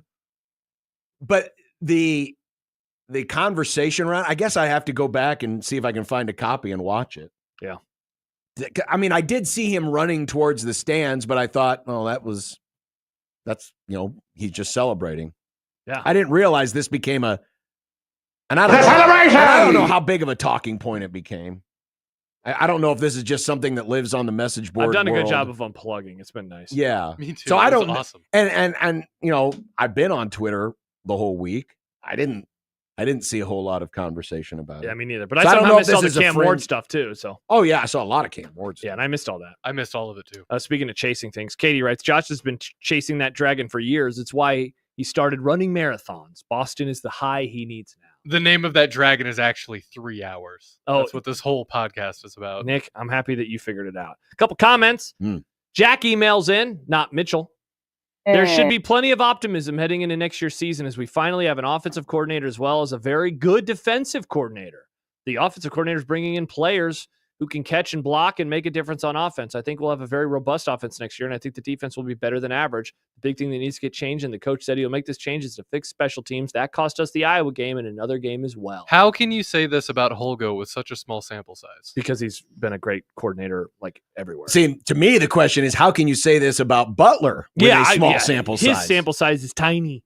Because I Like believe a this. certain I Mr. believe this H. defense will take a step back.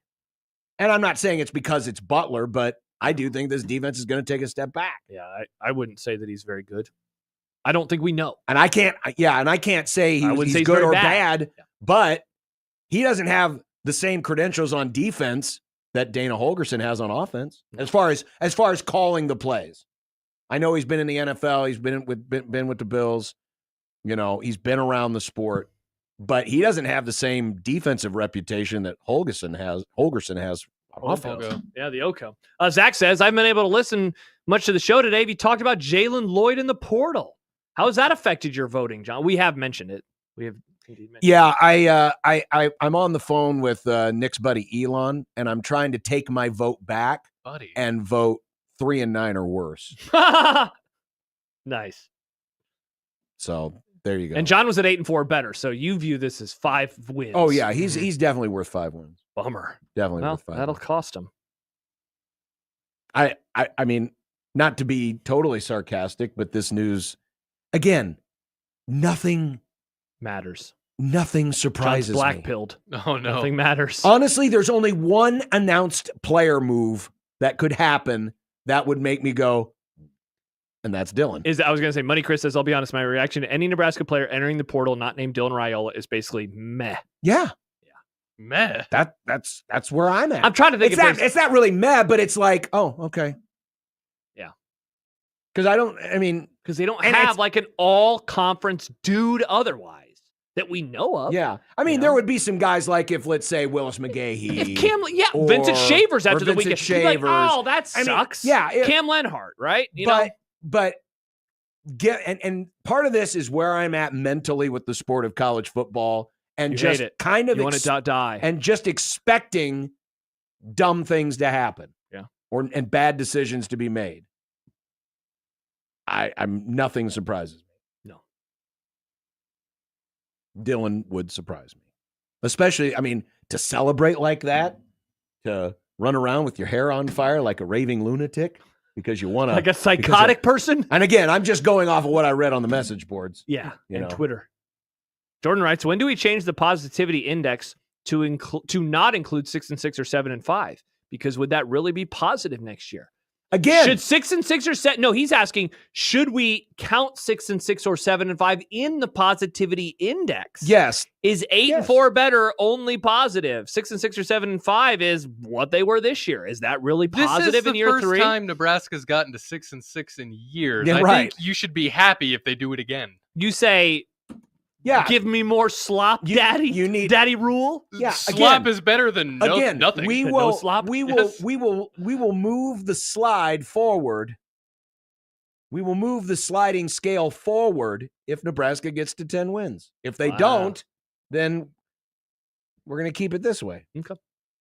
Because you'd be a fool not to think that anything wasn't on the table. Kids these days are just not ever satisfied with what they have. With slop. It's true. Man, if I went home and Just put my some wife garlic on the was slop. like, we're having sloppy joes, I would say, what? That's a 6-6 season again. I love sloppy joes. Oh man, they're so mid. Give me a burger. Why would you want a sloppy joe? Because sloppy joes are good. What are you, a child? No, I'm a man. Sloppy. The sloppy joes we had a couple weeks ago. meat sandwich. No, they were awesome. I'm a No, they man. weren't. Yes, no they one can were. ever say a sloppy joe Yes! is awesome. Yes, it was. That'd be so disappointing. Because there were jalapenos in Oh it. my Get a They God. were burger. spicy. Put jalapenos on a burger. It's not the same. It's not the I same. know it's worse. It's like a bologna sandwich. Why No, would I have it's bologna when not. I could have other meats? Bologna's disgusting. That's the difference. No, bologna The- is the the sloppy- deli meats of sloppy joes. The sloppy Joe. The sloppy it's, joe of deli meats. it's about the sauce. It is. The sauce is mid. No, it's not. None of you. Again, it's you. You got to get man. Turkey's mid. That's because you've had mid turkey. If you had good turkey, you wouldn't think turkey is mid. I will say I don't like homemade sloppy joes. I like manwich specifically. See, the wife doctors up the manwich Oh. and added jalapenos, and I'm like, man, Your these wife puts heroin in the manwich? Can you just drink Maybe. heroin? Why do you have to inject it into your blood? Or is that because it hits harder and faster? I think it's because of the way it hits. But you could drink it if you wanted to. I don't know if you should drink heroin. For the record, I'm not going to. Oh, go back and watch The Wire. See what they did. They injected it. Okay. Yeah, great show. Same with Breaking Bad. Jesse, he did it and he floated to the ceiling. And then Jane died. And Walt watched her. I'll leave her there. And then a plane fell out of the sky. Here's something for you. Gonzaga was not on that one. I was on Walt's side on that one. On Jane? Yeah, Jane was a bad influence. Yeah, Jesse was going off the deep end. He probably would Jesse have was He would have happy. ended up. Jane- He ended up getting tortured. I guess. Would you Dumb rather debates. just die and not get tortured because you're high all the time, or get tortured and live? Then he has to deal with PTSD. And the Nazis. Yeah, and Another Nazis. long field goal by Missouri, and they've what a taken game! the lead. Man, I am never going to forget where I was sitting in this chair watching this amazing, trans-perfect Music City Bowl. What a great bowl game! What the is a trans-perfect? By the way, I also found out in the Fenway Bowl. It's a media company. In the Fenway Bowl, the yeah. Fenway Bowl, Which it's was called- on an hour earlier than it's Nebraska. called wasabi. But it's not the wasabi you think it is. What is it? It's like some software company or something. I'm sick of companies naming things because then when you try to Google the thing, it pops up with the company instead of the thing. I want bowl games to be actual things again. Blockbuster, Outback. Blockbuster was a place. You could go to Blockbuster. I can't go to Wasabi. It's an app to download. I'm sick of bowl games that are apps. I'm gonna Twitter.com, Outback. No, that was a Citrus Bowl. When I create my new car company, I'm gonna name it Tabasco. There you go. Not a bad idea. Or maybe heroin. Hey, would you like to drive a new heroin? The first time you drive the car, it's awesome. Then that's how they get you. And then it Because turns after into a the- lemon. yes. Yeah, indeed. All right, fired up for football. Awesome. 16:20 The Zone.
Award Just go ahead. You can 2024. run this in the background. A year that Jack Mitchell, promises if you're great if you're change. listening right now, and if you're not watching this Trans Perfect Music City Bowl, you want to talk about a program and a coach who respects this bowl game and respects these bowl games. That man's name is Kirk Ferentz. This man who is trailing by 3. His team's trailing by 3 with 3 minutes to Wait, go. how did they get the ball back so Just fast? punted. What? They just punted from their own 30-yard line. What? Down 3 points. Who does he think he is, Mike Tomlin? That's how you know that Iowa respects Get this it? game, Yes. because they are playing this game just like it meant something, because that's what Iowa does. Iowa punts. Thank God for Iowa for saving the sanctity of the bowl games. Hard to argue with that. Kirk Ferentz is, you know what? They ought to rename the bowl season Kirk Ferentz season, because how much he loves and respects these games. That's true. He's treating the game like it's a normal game in October. Exactly. It's wonderful. It's perfect in every way. Uh-oh. Oh, got to stay in bounds. You can't run out of bounds like that, Johnny. Meanwhile, Stop the clock. Brady Cook, Missouri quarterback, disrespecting the bowl game by not putting his body on the line. Yeah, you got to stay in bounds, Nick. You should have slid down like a smart player. Say he ran out of bounds like an idiot. Fired up for football, brought to you by Warhorse Sportsbook. That's right. The good people at Warhorse Sportsbook. Incredible. It's a rare Monday edition, but we got a weird week because we got We playoff have to, yeah, games we have to talk about the playoff games that are coming up tomorrow and Wednesday. and Wednesday. Oh, but John also has to put in there's a game on Saturday at 10 a.m. What in the hell? But look, Josh, look at all the exciting names that we have for these inconsequential bowl exhibitions. Bama versus Michigan. That's going to be fun as hell. And that's tomorrow. When we're not working, when Nick has his martyr baton, he's waving it around for all to see. No, producer Josh will be here too. Will he? We'll both be here. We'll be cranking out things. South Carolina and Illinois, they're ranked Double teams. cranking? Yeah. They're ranked teams playing tomorrow at 2:00. Crank boys. As the precursor to the big one, which we'll get to in a minute. Yeah. But yes, you're right. Buffalo and Liberty. Oh, sweet. Go Buffalo. Liberty. We talked to one of the Liberty guys for 25 teams, right? Yes, we did. Yes, we did. I look forward to talking to him again next year. Well, let's see what happens. I can't wait for 25 teams next year to see if Nick can finally go 25 for 25, like his forefathers. Sometimes. And his forefathers before him. Sometimes it's not on me. Interesting. Wow. That's what hard. a president should say. Sorry, this isn't on me. Sometimes it isn't on the president. I didn't think there was going to be a terrorist. Hey, enough. Thank you for comparing my job to the president. Guys, enough. Jimmy Carter's dead. He is dead. Thank you. Thank you, Sam. Thank you, Mr. Peanut. Now the quarterfinals. Look at Tomorrow night at these. 6:30. Woo! I guess if there was Wow, that was loud. if Sorry. there was a game that you missed because you had to go out and do things for New Year's Eve. What's the song? Weston's Lots? Audi Lang? What's the song? Old sing line. Oh my God. I worked Auld Lang Syne. Oh. What did you call it? What did you call it? Auld Aldi Syne? And you called it Weston's Lot. Good King Weston's Lot. Isn't that song? No, Sounds like something John's teacher would have said after talking about the Autobahn. Oh my God. Kenneth, so glad they decided to kick Notre Dame, Georgia at 9 p.m. Eastern. Can we talk about that? Okay, Penn State, Boise State tomorrow. You're right. John was going to say go do stuff with whomever. I mean, you could. Yeah. No, I honestly think that might be of the first two playoff games that we get this week. That might be a closer one than the Texas-Arizona Wash your State game. lawn or trim your car. Yeah, get ready. It's going to be cold as hell this weekend. Texas-Arizona State. Of course, the sunset has to happen. So the Rose Bowl has to kick off at 4 because of the sunset, which means Notre Dame, Georgia is kicking off at almost 8 o'clock our time. 9 o'clock, where the game will be played in Louisiana. Gosh, that is No, Louisiana's in Central Time. Oh, okay, never mind. Yeah, they 9 o'clock on the East Coast, where there are more people. All so we can get that sunset over the sand. You realize they could kick this game off at 3. Correct. And the sunset would happen near the end of the game. Yeah. Oh, imagine the collective, oh my God, when a big moment in the last 2 minutes happens and, oh, look at the sunset over the diagram rail. Did Keith Jackson lose it? Did he have to change his shorts in the 80s when they had the sun? No. Why is this? Is it because of high definition? Like maybe that's why we care about it so much more now. No, it's because Herb That's Street's their got bit, a boner you know? for it. ESPN's got a boner for it. And they're Some- like, oh my God, that's Herb Street. Gabriel. That guy sucks. Some bowl games have sentient Pop-Tarts that get sacrificed to the football gods, and then some just have the sun. I mean, you realize you could go to Pasadena right now and see the sunset. or actually in a couple hours from right now and Yeah. see that exact same sun. You're right.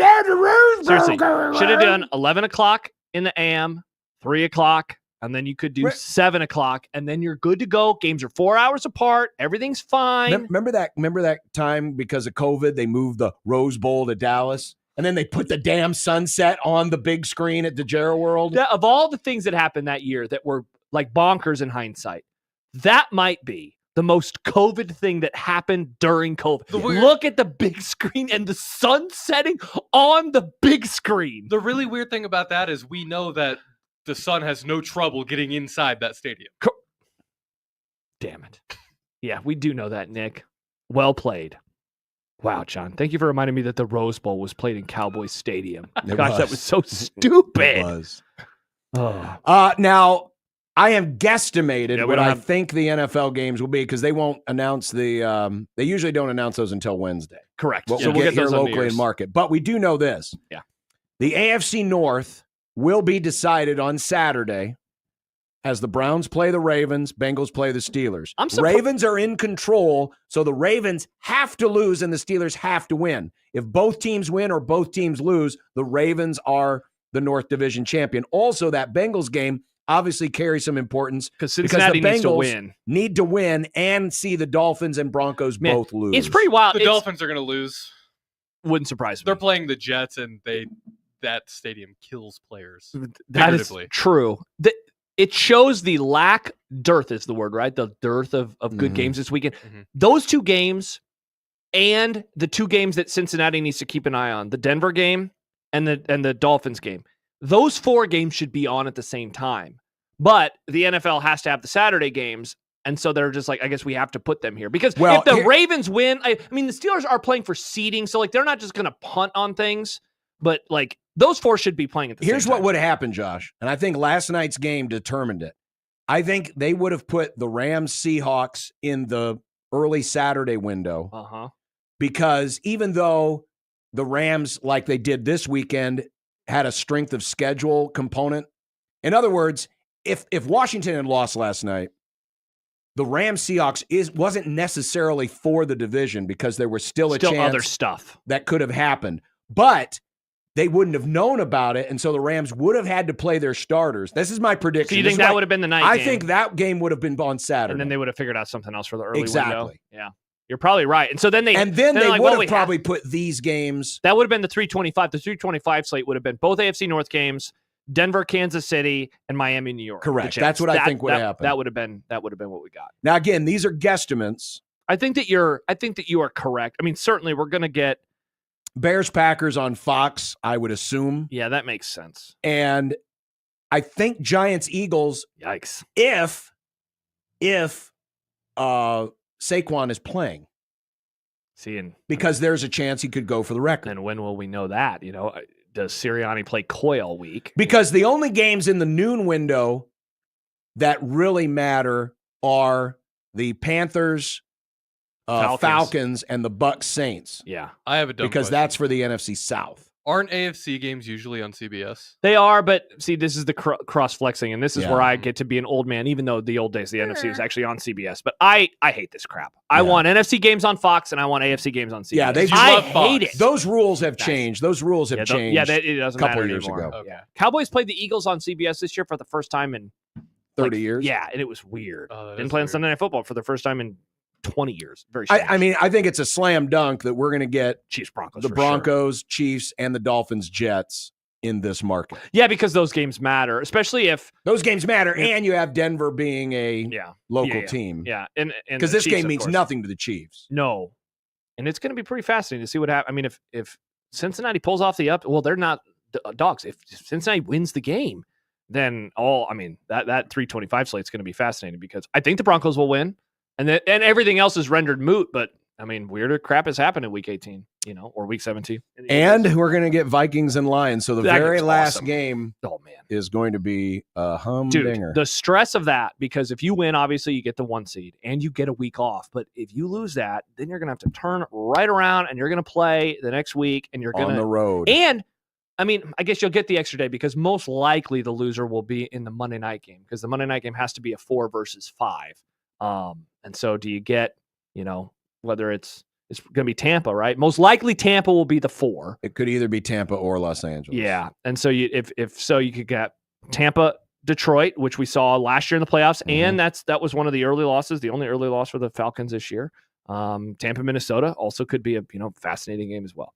All of the other games, the ones that have some stakes to them, obviously the Panthers, Falcons, Saints, Bucks, because of the NFC South. That's the last playoff spot available. Yeah. Falcons have to win, Bucks have to lose, or if both teams lose, the Bucks are in. If both teams win, the Bucks are in. Yeah. Commanders, Cowboys has seeding potential because Green Bay and Washington could flip. 6 and 7. And that's, again, we talked about earlier, but the thing that last night also did was it moved Green Bay down to the 7.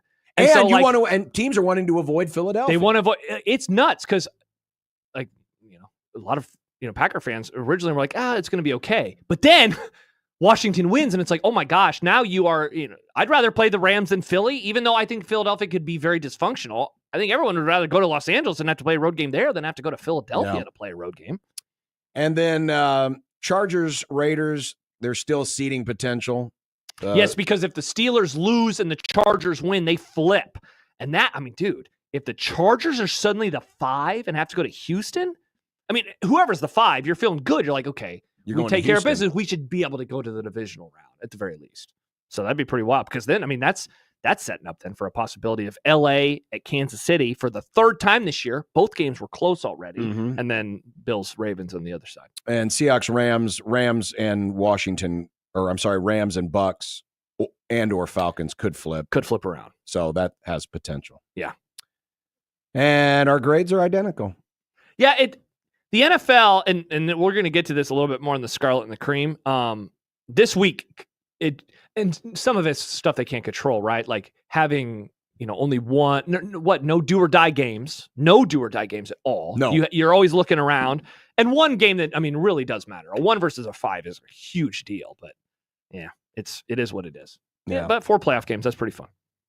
All right, coming up, we will have some Scarlet and Cream, and Missouri has held off Iowa. So congratulations. Look at the tears rolling down the eyes right now. You'll never Eli forget it. Drinkwitz. They are so happy that they won this Trans-Perfect Music City Bowl. 9-4 plus 1 Missouri. No, 10-3. 10-3. They can't have 4 losses when they didn't lose, Nick. They won the game. You meant 9-3. And by the way, when it comes to bowl games, there are no losers. Yeah. Only America wins. Yep, exactly. 16-20 the zone.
be nice to have a boat. Throw. It would be nice to have a boat. Throw. It would be nice to have a boat. Throw. It would be nice to have a boat. Throw. It would be nice to have a boat. Throw. It would be nice to have a boat. Throw. It would be nice to have a boat. Throw. It would be nice to have a boat. Throw. From your mom.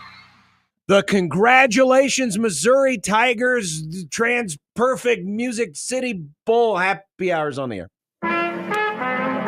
What is that for? Nebraska won the game. And Iowa lost this one. Play the happy music for us, Nick. This is the last show of the year. There we go. We're all in great moods. The streets aren't getting slicker by the minute. Yeah. Everything's fine. Everything is totally fine, Nick. John, are you going to be okay to get to Lincoln, or are you going to have to, like, Live here It's now. raining. find some for now? It's supposed to snow later, John. I think it's supposed to snow at like 10. Yeah, but the most of it's going to melt as it hits the ground. It will be fine. Yeah. They just It's warm They- enough. they've rudely interrupted our Trans Perfect Music City Bowl post-game celebration to bring us a 2-hour pregame show for an NFL game that has no merit, no meaning, Yeah, because it has no stakes. But they were showing the Frisco players walking into the locker room, and they got that face recognition technology Mm-hmm. where, you have to use it, you Or take- lose it. you get your picture taken, and then it lets you into the locker room. Yeah. And instead of, because they have that same technology at the airport. And on my phone. Yeah. And New podcast. and you know how when it recognizes you, it gives you that big green check mark? Uh-huh. Except this time when Brock Purdy put his face up there, Oh, what did it do? it flashed up loser. Oh, Brock. Last place in the NFC West. Some people almost got that right. There, I mean, horseshoes and hand grenades and Nukes. projecting the NFC West and nukes. And nukes. I am endlessly interested in what they will do with him in terms of contract. You going to make some money. They will most likely pay him because why wouldn't you pay a quarterback who has taken you to the Super Bowl? But what if they didn't? What if they didn't? What if they traded Kyle Shanahan to the Cowboys? Maybe they were. And then the Chiefs traded Patrick Mahomes to the Cowboys or Josh Allen. I'd rather have Josh Allen. I want Josh Allen. That would be sweet. Saquon. No, you can only do one gets shift. cut by the You can only do Eagles. one shift as a Cowboy, and he Why already do you did want him to his get in cut, Wyoming. Josh? So That's then he violent. can go to the Cowboy. Oh, good Lord. Who would I want? I'd want Allen. I'll take Allen. That'd be sweet. Josh Allen. Why would you condemn Josh Star Allen? on his helmet. Why would you condemn Josh Allen to such a morose existence? No, he would. I heard he loves Dallas. He likes domes. He says, look, all these points and there's no snow. Welcome to the dome. I mean, they scored a lot of points yesterday, and they weren't playing in the day. That's true. Man, the Jets suck. And why would you go to Dallas when you have to play teams like Philadelphia and Washington, and when you can stay in the AFC least and play teams like Miami and the Jets? That's a great point. You make a very good You argument. just whoop the crap out of them. Drake May and the Patriots. Well, speaking of the NFL,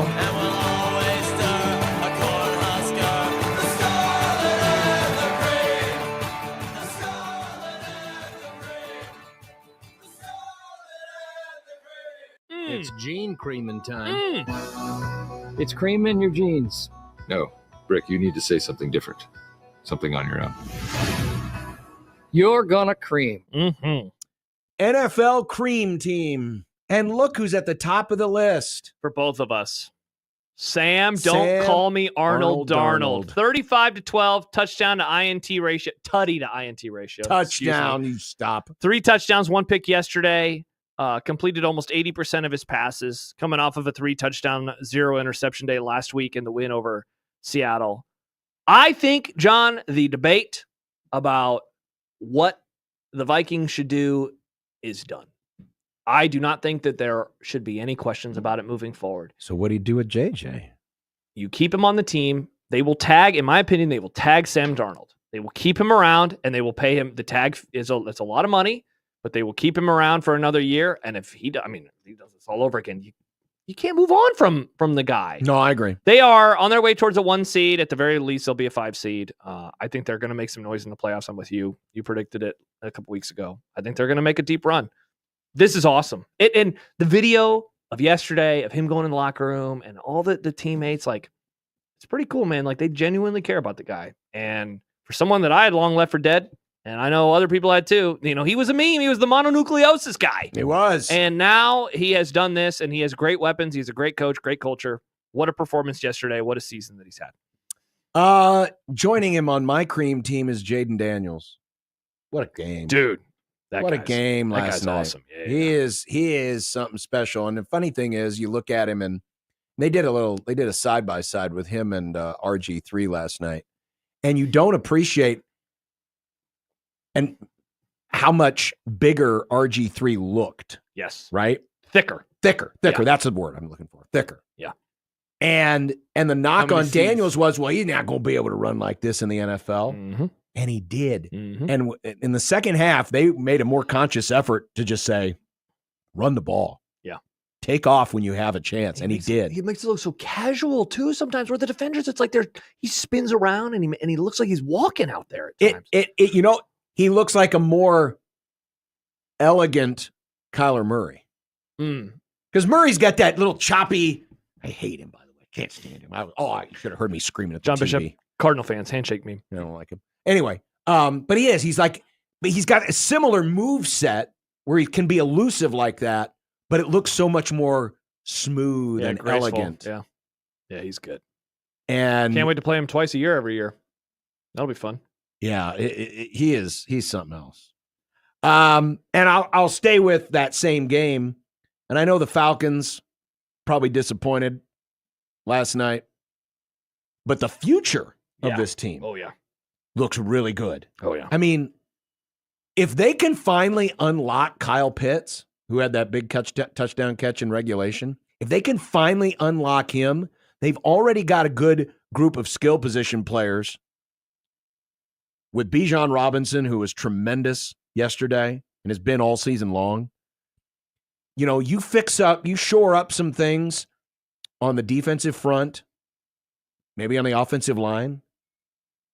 This has the makings of a really good-looking team next year and beyond. Yeah, it's funny because the move to draft Penix, I think, is going to age tremendously. Yes. Well, not age well. It's just like that they have so much money tied up into Kirk Cousins. But there's a part of me, conspiracy Josh, that they saw Kirk from the time they signed him before the NFL draft, and they put him through the physicals or whatever, and they realized, oh, he is not the guy we thought we were getting. And that is actually why they went after a quarterback early, because I don't think you would pay him this much and be willing to move on so fast like they are. And that's the thing. It's not just that they drafted a quarterback, but that they are now moving on from him as fast as they are. We might actually, depending on how Tampa does, Saints still got a ways to go. Panthers still have a ways to go. But we could actually get a decent division. It looks like it's on its way back up. With Tampa and Atlanta. Yeah, for sure. But I came away impressed by Atlanta. Yeah. And I've seen a lot of Falcon football because my son's friend, Ethan, is a big Falcons fan. So we watch a lot of Falcons football. Nice. So I've seen a lot of them. If they make this so funny, move, I didn't know that. If they make this move 2 weeks ago, Atlanta's in the playoffs already, and Tampa's not even got a chance. 100%. They had that 4-game losing streak where Kirk Cousins, I think it was 0-8 touchdown interception Terrible. rate, just garbage. I think you're right. He is not going to be perfect, and it's a bummer because we have one game most likely left with him this year, and then we're going to have to wait a whole offseason. I like watching him play too. He's a different type of quarterback. I think he's going to make mistakes, but I also think he's going to have some really great plays. And that touchdown throw he had last night was awesome. The most important member of my cream team. Oh, is that Sean McVay? Oh, the millennial. For the second time, the Rams have gone from 1-4 into the playoffs. Crazy. 1-4. No team has done that twice. And they've done it twice with Sean McVay. 1-4 to the playoffs. During their bye week, their week 6 bye, the Rams were at an 11% chance at making the playoffs. And now, with a week to go, they've clinched. I mean, McVay has been something else. Now, I'm not here to say that the Rams are going to make a run because I don't think they are. Offensively, we need some work right now. And we really needed this rest. Something's wrong with Stafford. I don't know what it is. Old. But he's a millennial. He's old. But defensively, the way they have drafted, I'm looking forward to seeing what comes down the pike. We could be a dangerous out for somebody. I think you have a quarterback like that and two receivers. We're going to get matched up with Detroit or Minnesota more than likely, and I don't think we'll get lucky against Minnesota twice. Yeah. And the Lions have had our number. But I am super impressed because during that week 6 bye, I thought I'm going to have to adopt a team again this year. We were handshake Mimi. Because I'm not going to have much to watch. We both sucked. And by God, they pulled the nose up. It's a bummer that you have more joy again. John has had too much joy. This is my decade, man. Since 2015. I hate it. This is the 6th time the Rams have been in the playoffs. The Cubs have been in the playoffs 4 times. It's really annoying. I got a Super Bowl and a World Series. Maybe I'll get another Super Bowl this year. And you almost had a Final Four that one time, except for that ref blew that whistle. Yeah, what a jerk. Then you got to take it away. Yeah, you guys are good. Here's the thing. I don't think you're going to make a deep run either, but in the NFL, when you have 2 receivers and a quarterback who can throw in the football, you're going to be in any game. Going to be in any game. My second member of the Cream team, agents for running backs. I was talking about with somebody yesterday. The swing that is going to happen this offseason to the overcorrection to what we have seen over the last couple of years with running back contracts is going to be hilarious. Shout out to all of you running back agents out there. And in reality, this is a way to, talk about Saquon and Derrick Henry. What those two have done, and in particular what Saquon has done, is thank God he didn't break the record yesterday, first of all, because it would have taken over 200 yards. Second of all, I hate the New York Giants organization again and again and again for letting him go for nothing. And then the Eagles signed him for pennies, on the dollar. He is ridiculous. Derrick Henry has been ridiculous this year, both of those guys. And so, again, there's going to be an overcorrection in terms of running back contracts, and it's going to be pretty funny to see which teams get hurt by it next year. Let's hope that the Dallas Cowboys are not one of them. Shout out to the Chiefs. You know what? No one ever talks, John, about how good the Chiefs are. This is not trolling. I got to give them their flowers. I got to give them their flip-flopper. No, I'm not flip-flopping. You flip-flopper. I will be picking them to lose in their first playoff game. The new Congress is coming into session soon, and Josh is masking them as being a flip-flopper. I wanted to offer them a bowl of cream because 15-1. If they win on Sunday, first of all, I don't know if our friend Mike Stibbs will ever recover. Devil magic. Second of all, they would be the first regular season team in the history of the game, because there haven't been 17-game seasons for that many years, to go 16-1. That they locked up the 1 seed again. They did all this stuff. And, I had the NFL games on Christmas a little bit. I had the NFL games on the previous Saturday. It's pretty wild when you think that the crown jewel of the league right now, franchise, is the Chiefs. The crown jewel player of the NFL right now is Patrick Mahomes. And they made them play 3 games in 11 days. And, I don't mean to come off like Mitch Holthus, but it's pretty wild because if you're the NFL, you want that guy healthy and you want him ready to go for the playoffs. And it could have ended up being a disaster for them. Instead, now they get a 2.5 weeks off because they don't have to play, this week. And he won't, but other people will, obviously. But look, man, all I can do is offer them a bowl of cream. So congrats to the Chiefs. 15-1. They are ridiculous. According to friend of the Grum, Aaron Schatz. Yeah. Their last 4 games in his DVOA. Uh-oh. Because, they're starting to win by a lot now. Oh, they're starting to. They've only 2 other games. Their week 1 win against Baltimore and their win over San Francisco rated higher on his DVOA. Yeah, because they're peaking just like last year. They're right peaking at the right time. Yeah, they beat a division champ in Houston. They beat a playoff team in Pittsburgh. They beat a playoff team in Los Angeles. Playoff team in Los Angeles, the Chargers, and then the other game was the Browns. So, a mid team there, below mid, but pretty good. Pretty good. My first one, John, for the alert. Scarlet, excuse me, is week 18. It's bad. We got fired up for football. It's not very good. I've long been someone who was like, you know what? I don't miss the old days of divisionless week 17 then or week 18 now. I don't know if I like this anymore. And maybe it's just this year is I'm too in the moment. But it's been this way for a few years where it's like sometimes you have these great matchups. The Lions-Vikings game, of course, is the best version of this. But I don't know if we need this anymore. I don't know if we need all division games in Week 18 anymore. Yeah, but wouldn't you acknowledge that there's a better chance that there will be something on the line in Week 18 if you have division games if you don't? Yeah, you're probably right. And so again, maybe I'm just so frustrated. But Week 18 stinks this year, and it's a big bummer. When's the last time we had a Week 18 that felt like that?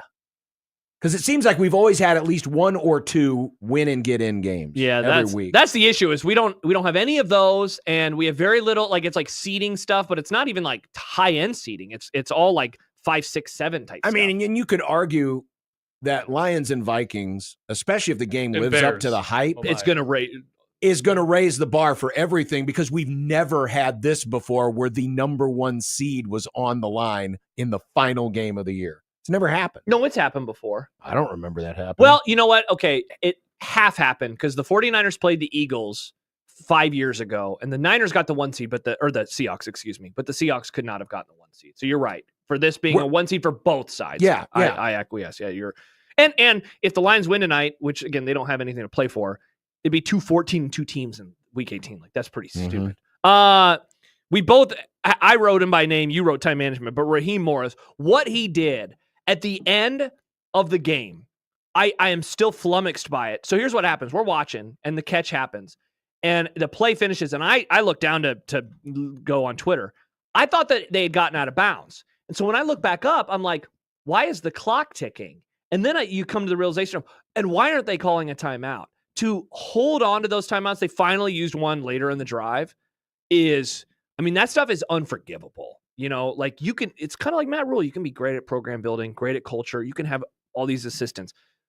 This is like the thing that should be the easiest to do. And that's understanding time and situation. And I know we all make the same jokes about Madden and teenagers are better. They are though. Yeah, and this is like that we all can collectively watch the game on television and that players don't recognize it either. That's also the part where it's like you have agency and you could call the timeout. Exactly. If you want to. This is kind of going into overcoaching mode. Yeah. Where we have taken the power to call a timeout away. What game was it I was watching? It was last week. But there was a veteran quarterback. I think it was a Rams game against the Jets, where Aaron Rodgers is looking back, waiting. Should I call timeout? Are you calling timeout? It's like, no, somebody take the bull by the horns and call the damn timeout. We have overcoached the ability of players on the field to think. And now they're overthinking it on the sidelines. And by the way, Raheem Morris not only fouled up the end of regulation, he fouled up the end of the first half because they had 3 timeouts left. Yeah. And there was under a minute to go. And they were in position where they could have had 3 or 4 extra plays to go for the end zone and make it 21-7. Instead, they settled for the field goal that made it 17-7. So he fouled up the end of both halves. 2 times. Completely screwed up. And we see this time and time again across the NFL. So, it is embarrassing how people do not know how to manage timeouts. Yeah, they had 2 timeouts, and it's like, what are you doing keeping them? And the last one is playoff seeding, and it's funny. Like, I've talked about this before, and over the last few years, it's probably come across more as like Cowboys homerism because like a couple years ago, they would have been the 3 seed, but they ended up being the 5 seed because of how the NFL playoff system works. But we've been talking about a lot with college football. Brett McMurphy had a really interesting story today about how he actually thinks that this might happen now for next year in college football. It'll need unanimous approval, yada, yada, yada. But again, the Lions could be 14-2. They could the loser of next week's game could be 14-3 and a 5 seed and drop all the way down. Whereas right now the standings have the Vikings number 1, then the Lions, then the Eagles, then the Commanders actually, and then the Packers. I think the division champ should get in. I do think that we need to start seeding the NFL playoffs by straight record. And I want to see that in college football, and I want to see that in the NFL. Disagree. Now, Here's why. Yeah, because the Rams will have a home game. No. The NFL is an objective playoff system. Sure. And the difference between a 10-7 LA and, the Rams, one of their wins was against a 14-win Minnesota. That's true. Right? That's true. I was there weighing nachos. I think I agree with it in college football that it should be seeded based on the rank because that is a perception sport. That is a subjective playoff still. Mm-hmm. And the difference is the Rams, they play Green Bay. They played Minnesota. They played Philadelphia, right? Mm-hmm. Whereas your ACC champ probably didn't play any teams out of the SEC. Sure. Or anyone like that. So I don't have a problem with the NFL keeping the division champions sacrosanct and allowing them to have the seeding advantages in the home game, because winning a division in the NFL is hard. It is. Because you also have to beat other good teams. But isn't the reward the playoffs? You can't Indiana your way to the NFL playoffs. You can't. Well, I mean, just to push back a tiny, tiny bit, because this year doesn't have this, but there was that one goofy year where the Rams and the Seahawks played in Week 18, and they were both going to be sub 500, and one of them was going to go into the playoffs. Sure. So, they did Indiana their way in, but they got the reward of the playoffs, and then they also got a home game. Whereas, I feel like the playoffs should be the But those reward. things are so rare. I mean, you're talking about one rare example here, and it's a rare example this year that you have three for sure. super high caliber teams in one division. Yeah. So I would say it's a bit of an overreaction to. See, but I felt this way for a while. I felt this way for a while. I think the division champ should still get the home game. And it wouldn't change a ton in the AFC right now. Chiefs, Bills, Ravens is the order. So you would, and then the Steelers. So the Steelers would benefit the most because they would also have a home game. They would play the Chargers at home rather than having to travel in round one, which they might have to do. So maybe it's an overreaction. And look, this year is an outlier, just like the year that we mentioned from the negative capacity is an outlier. But the fact that the Lions or the Vikings are going to have to go on the road is, I think, silly. But doesn't that so good? But I mean, that it is puts more on put, Sunday's game. It puts everything on the game next week. It puts more on the game. Yeah. Real quick, my other New York football. It's so funny the Giants won yesterday. The Giants win and lost their ability to have the number one pick. Now the Patriots are going to likely end up with the number one pick. So even when they play well, too little, too late. Yeah. And the Jets, we talked about them earlier. Yeah. And my last one is the rest of the AFC. Rest of the AFC. Because the Chiefs are peaking at the right time, and that's bad news for Buffalo. That's bad news for Baltimore. And bad news for someone who picked against the Chiefs. Broncos, if they Josh make Peterson. it. Chiefs are going to win the AFC again. No, it's going to be Buffalo. No, it's going to be Buffalo, Nick. Chiefs are winning the AFC again. Finding myself worrying more and more about what happens if they three-peat. Well, we say, wow, we've never seen this before. That's true. I'm just scared that Philadelphia is But they won't make a run. three-peat. Don't worry, because they still have to beat the NFC champion Los Angeles Rams. I've been rooting against the Packers all year, and in round one, I'll be putting on a stupid cheese hat, rooting on Green Bay. I think go. I think I've decided I want a Vikings Chiefs Super Bowl with the Vikings to win. Yeah. Yeah. What would you do? What would you do? Chiefs Eagles. Oh, I'll root for the Chiefs. It's so easy. It's not. Okay. It's, yeah. Okay. See, and I didn't know. I don't hate the Chiefs. Okay. Their fans are annoying as hell. I know. And they but take that's what I great was pride in that now. Wow. Go Mahomes. So all of these annoying Chiefs fans that you call them, yeah, they rate higher to you than your lovely bride. So you're saying the needs or the desires of the many outweigh the desires of the few, Spock or Josh. your one true love, your wife.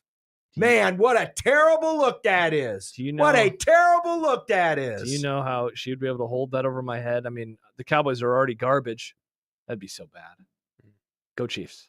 In that scenario. It would only be their second Super Bowl. Dallas has 5. Yeah, but it'd be their second Super Bowl in the last 8 years. And That's again, true. I've And seen Dallas's were zero so ever. Dallas's were so long ago. Nick wasn't even alive I for did. them. One of my brothers got me this really cool What year was Cowboys sweatshirt, though.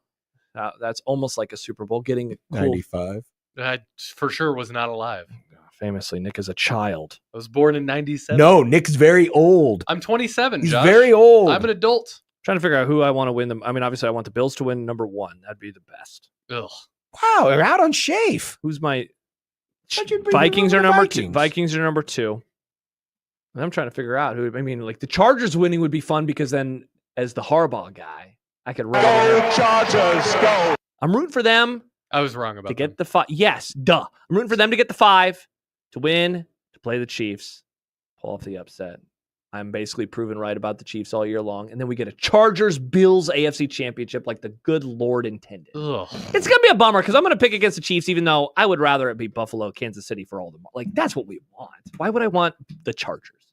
No. Yeah, why would you want the Chargers? No offense, Harbs. And that dirty cheater. I mean, No offense, Harbs. And that dirty cheater. I mean, PDI. can you imagine the Chiefs who get all the calls versus the coach that cheats? I can't wait to find out in the offseason what Harbaugh was doing with the Chargers, cheating wise. Nothing. Give them He's the a record. great coach. There's a lot. That guy's There's such a a good coach. Maybe- Dallas could have maybe had him, and they were like, "No, let's bring back McCarthy." Think I bet Harbaugh's that- chasing the dragon. I bet they implanted some like bionics in old. Oh, the Elon chips. Yeah, they implanted some bionics in The COVID vaccine. in Justin Herbert, and Mhm. Harbaugh's actually controlling him. Playoffs. Can't wait to watch. Harbaugh's just playing Herbert like Madden. We got predictions, and we still have content. Oh my gosh, we have too many things. We only have a Well, half hour left. We better get to them next. All on right. 1620 The Zone.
Ladies and gentlemen, it's time for prediction.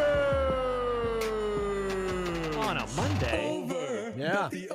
What? On a Monday. I mean, we got playoff games tomorrow and Wednesday. That's true.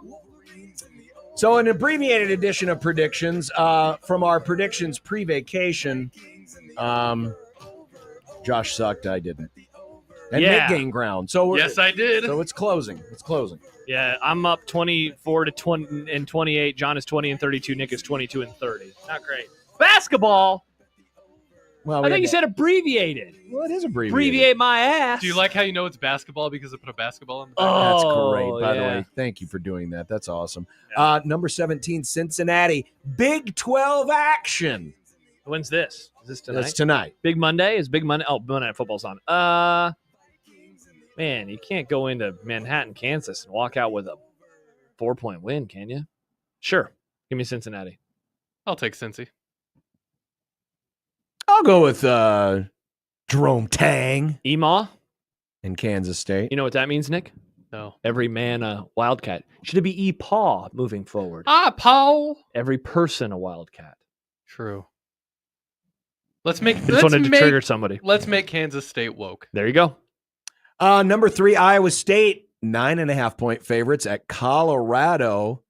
I'm going to take the Buffaloes. They're stinging from that horrific bowl loss, and I know the whole entire community of Boulder and the entire state of Colorado is in mourning right now because they lost the bowl game. So I'm going to take Colorado at home plus the 9.5. You know, I famously don't like basketball at all. But growing up, my uncle did, and he's a huge Iowa State fan. Okay. So Iowa State basketball is a special You place could have in my just heart. said, I'm from Iowa. I'm picking Iowa State because that's what I always do. My name is Nick Grimm. I'm with John. Give me the Buffs. Nebraska ball is playing Southern. What is Southern? The whole region. Oh. The South will. And play. look at that. Nebraska's a 22.5-point favorite against the Southern. Nick, Nebraska. that's a lot of points. Our buddy Bart, John, What's he who say? will not come on our show, picks 81-60. I ride with Bart. Give me Southern to cover. Wow. Hater. I'm going to take Nebraska ball. See, I'm not from Nebraska, and I chose Nebraska to win. Tomorrow, here on this fine radio station, while some of us are working, others are not, Interesting. Creighton plays St. John's at CHI Health Center, 3 o'clock tip. Jackson McAndrew's been on one lately. He's been making a lot of threes. Will he make more or less than 2.5 threes? Less. You're going under. I'll take the under. So against Nova, he had 3. Against Georgetown, he had 3. Against Bama, he had 5. Mm-hmm. And then before that, he would have been under the number. I told you he was on a here. Let's say that the streak rolls on. Give me the Oves.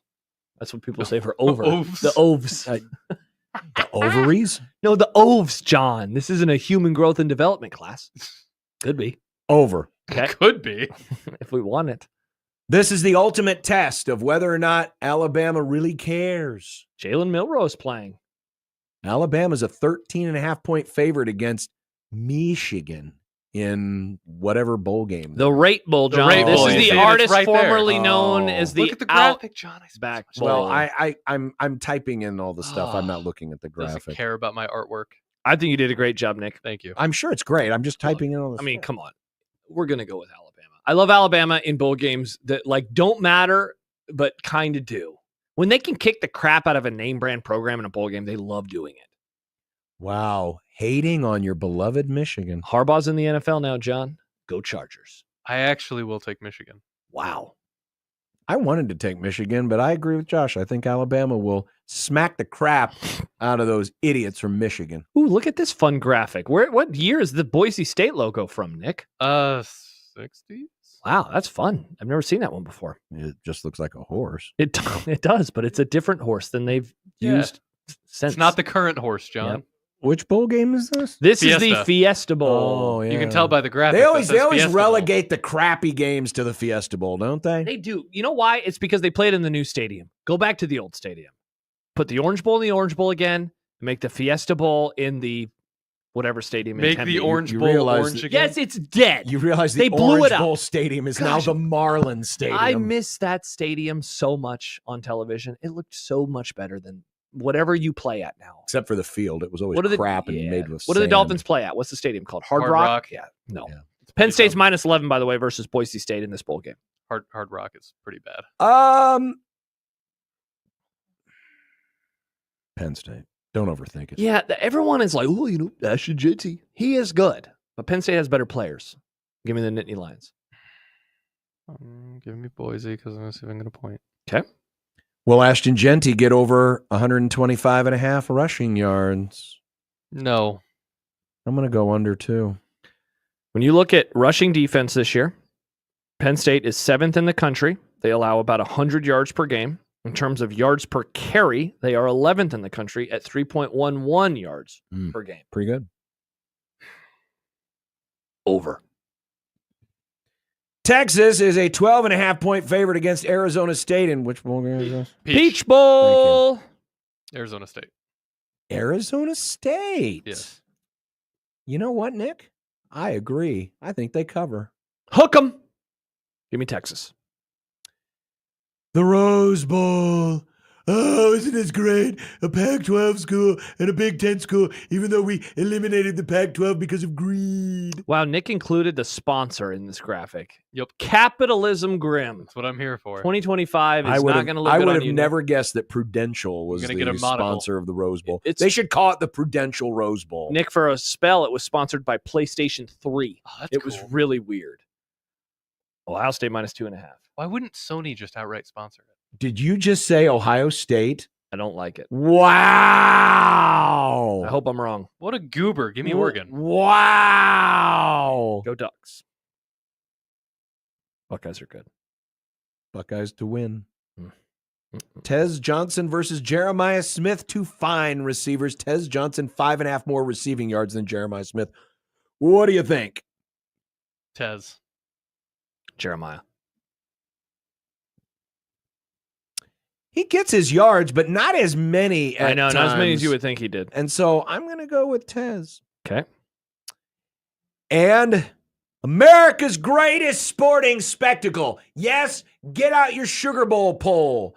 Hang it out proud. Dance around that Sugar Bowl pole. It is America's greatest sporting spectacle. We reserve January 1st for one thing and one thing only, and that is New Orleans, Louisiana, and the Sugar Bowl. Finally, it actually has meaning. This game's going to rock. Well, not really. It's going to be an ugly-ass game. Cheer, cheer for old Notre Dame. Georgia wishes they had steroids and inflicting the pain. I can't believe Notre Dame is a dog.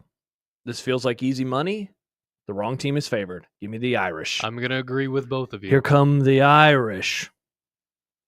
And here comes Marcus Freeman. It's actually Riley Leonard, John. Yeah, No, John, the no. draft- Riley Leonard, the quarterback, over under 34.5 yards rushing. Oh, I'm going to go over. Over. I'll take the over also. So the only issue here is sacks, because this is not the NFL. I'm going to go under. Okay. Because the defensive line of Georgia is good. Which college football playoff quarterback will have the most passing yards? Nick, you included Carson Beck, and he is famously not playing for Georgia. That's true. He has a UCL. This is a injury. tough one Whoops, because my bad. pitcher. I mean, Playing. there's for not Georgia, then. there's not a lot. remember his Usually, a ton of passing yards. It's hard to find information With- about who's playing in these bowl games. Could have helped you out a little bit. Boy, Dylan. yeah, I'm going with Gabe's. Dylan Gabe's. yeah. I think Gabriel. Wow, do you have Arch on here instead of Quinn Ewers, Nick? That's funny. Uh-huh. Nice. Isn't Who famously Quinn's did not hurt, isn't play. he? No. I thought Quinn was I hurt. think you're thinking of the Georgia quarterback. I think I think it's thinking of Dylan Carson Gabriel. I think they'll have to pass to come from behind. Beck. Okay. Nick? Same. Okay. Well, that was easy. Oh, we're doing an upset? No, Oh. But it was included. no. It was, but All right. but And that's prediction. you guys. Oh, John had reference to what we did last time, Nick. That's what he had. Yeah. And so because my game hasn't played yet.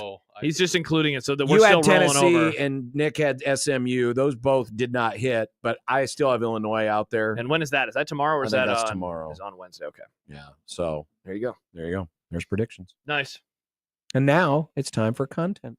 Look, I made you some Unsportsmanlike content.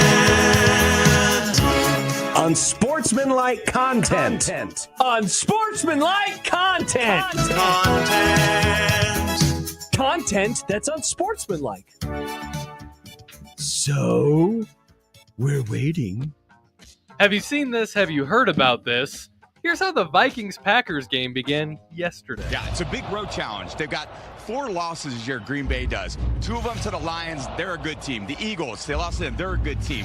And they lost to the, who'd they lose to the other one? Anyway, they got a big opportunity today to go on the road and really a litmus test for what they're going to face in 2 weeks. Can't wait to watch. Tom? John, I'm going to proffer a theory. Their 4th loss, for those who don't know, was to the Vikings, and now they have a 5th loss. I think he was trying to make a joke. I think he was trying to say, who is that other team? But he butchered it so bad, and and then he had another stutter after it, that I think he missed the landing. I think he was trying to make a joke. But what was the joke? That the other team is the team that they're playing right now. Every time I watch it, I go back and forth on if it was a true mistake or if he was trying to make a comment about Minnesota. I think he was trying to make a comment about Minnesota, but it was so bad and the delivery sucked that it completely flummoxed everything. And if it's not that, then it's even worse. Yeah. It was really bad. Yeah. Man. The thing is, yes, there's been a lot of people opining on Brady this season. But because a lot of their games have been blowouts, that a lot of the country's attention's been divided a little bit. But we're getting close to a time where he is going to be on some very, very, very high-profile games. Yeah. Including the Super Bowl. Yeah. And that's when the poop's going to hit the fan. Yeah. And a lot of people will be like, why is this guy talking? Now, maybe it'll go the other way and folks will say, oh, it's Tom Brady. And just that name and that cachet, they'll look past some of the foibles, but he's still doing the whole grunting thing when he sees something developing before the play has happened that drove me nuts in the Rams-Bills game. He's struggling, man. I don't think he can be a good analyst. They needed to put him on lesser crews. The thing that he does well, and he did it again yesterday, and this was towards the end of the game, when he talks about timeouts, honestly, the mistakes that Raheem Morris was talking about, he did that really well with the Packers. They're driving down, it's 1st and goal. He's like, you can't run the football here. And then they run the ball, and then time starts ticking away. And he's like, you can't do that. And that's the stuff that he's really, really good at because he understands football at such a great level. But man, some of his communication is, it's bad. And that, I think he was trying to make a joke and it just did not work at all. Defector writes, NFL schedule creep is getting out of control. In the last week alone, we've seen games on Wednesday, Thursday, Saturday, Sunday, and with one more coming tonight. Is Defector correct? Defector? Well, the reason why it's happening now is because the NFL has decided Christmas is our day and we're taking it over. That's the only reason why we're getting all of this happening. If Christmas were like, Memorial Day and it always happens on a Monday or a Sunday or whatever, this wouldn't be an issue. But the only reason it's happening is because it's Christmas. Next year, Christmas will be on a Thursday, which is a traditional and so it NFL won't day. feel as intrusive. And then when it's on the weekend, it'll be totally normal. Yeah, the thing is going to be when we are all the way back around and it's on a Tuesday or a Wednesday, are they going to do it again? And I mean, given that both games got 24 million viewers, the answer is going to be yes. Oh, yes. The thing that I am curious about with me is if and when my team is affected by one of those Tuesday or Wednesday games, because it was, honestly, we were so busy, we were doing stuff. It was easy to not watch. And so they were on and they were there, but I also never felt like they were intruding on my life. But if it was a Cowboys game and they're playing for playoff seeding or playoff stuff and we're doing family stuff, then that's when it's oh my gosh, I really want to watch this game. The Pro Football Hall of Fame will select its 2025 class very soon, and the GOAT, Eli Manning, Josh, Nick, is at the center of the conversation. But of course, it's not if he should be in, because obviously, but it's whether or not he should be first ballot. Josh, Nick, do you feel silly now thinking that thinking that man Josh, do you feel silly now thinking that the man for whom you cannot spell elite without ELI doesn't deserve induction? Nick, you wrote this question. It's curious that you couldn't read it very well. Stopped my brain. I love that it is now turned into this, though, because if he doesn't make it in the first ballot, then why should he make it at all? That's my take. Never let him in. Only an idiot Cowboy fan would say something like that. Man, I wish that he would have done this for any other franchise, so then you wouldn't be obsessed with him. But I wish he would have done it for the Cowboys, because then you would not be arguing for his inclusion. Of course not, because he would be doing it on behalf of evil. Interesting. But Eli Manning single-handedly destroyed both the Cowboys and the Patriots in the same playoffs, and it was glorious. But then the Patriots won 4 more Super Bowls or 3 more Super Bowls, so everything was fine. But Eli couldn't stop everything. Eli can't stop a train. He's not Superman. He's just elite. By the way, did you know that is his full name? It's not Elijah. It's Elite Manning. I don't believe you, John. It is. I don't believe you. Finally, we're back off again until Thursday. So you got any plans? Got to finish that book. 80 pages left. I'll finish the book. Gonna be able to do it. I'll listen to my friend and colleague John Bishop on the radio tomorrow. Yeah, you will. I don't know. Watch football. Eat. I'm gonna meet up with some friends tonight. Yes, some of us have to work, right, Nick? Yes, some of us have to. Martyr baton. Some of us have to work. How come you're not giving John the martyr baton? John will be off on Thursday. John he has to I'll work be traveling. tomorrow, but Traveling for work. you don't have to work though. When I traveled during the football What do you season, mean don't to have go to work? I have to travel for work. when you get on a plane, when you go in the air. I'll When be I went up working to on the Minneapolis, what did I do, Nick, when I went to Minneapolis this season? Did You- I take the day off? Did I leave you behind? No, I found a radio station I did the After show you got from. a sandwich from Jersey Mike's. No, that was in Chicago. Oh, but I also did that. Unique Chicago sandwich shop, Jersey Mike's. Unreal. Unreal. I can't wait. It's going to be a great couple days.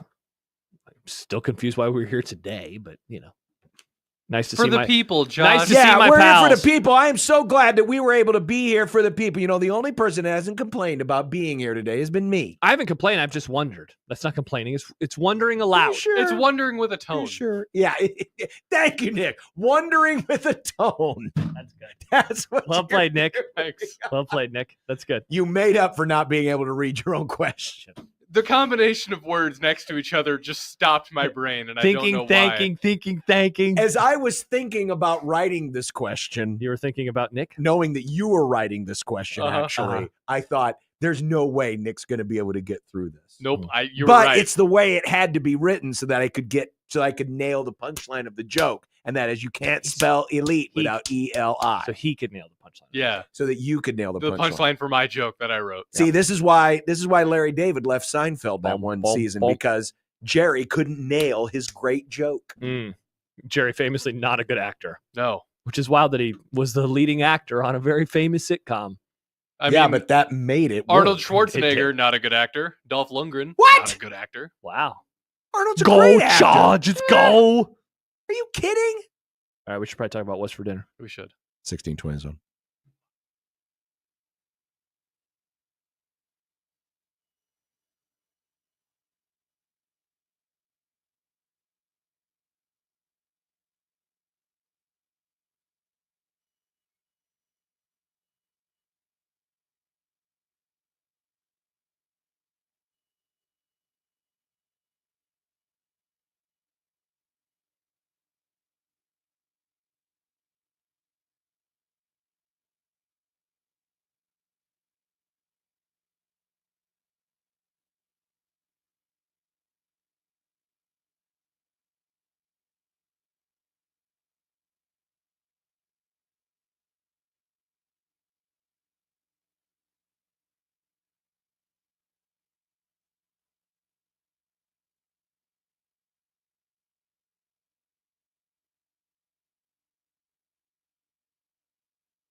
When you knock us down, we're going to get up. And on the way up, we're going to bite a kneecap off. Crust is good on your pizza, not your ass. I will eat your ass first. He's tough as a Woolworth steak. And then it's going to take 2 more shots to knock us down.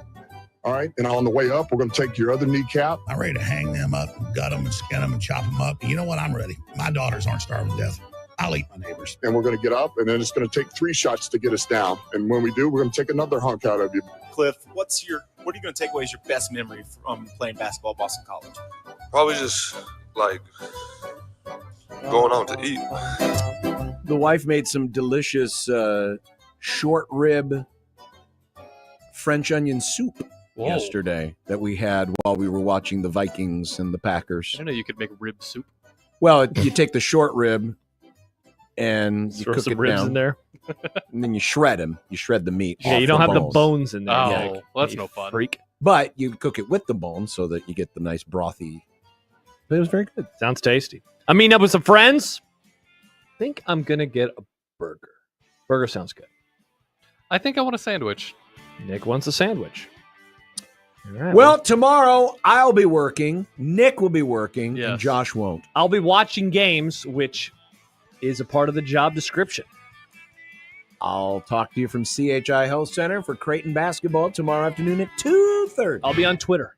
I'll be here. Bye. Bye.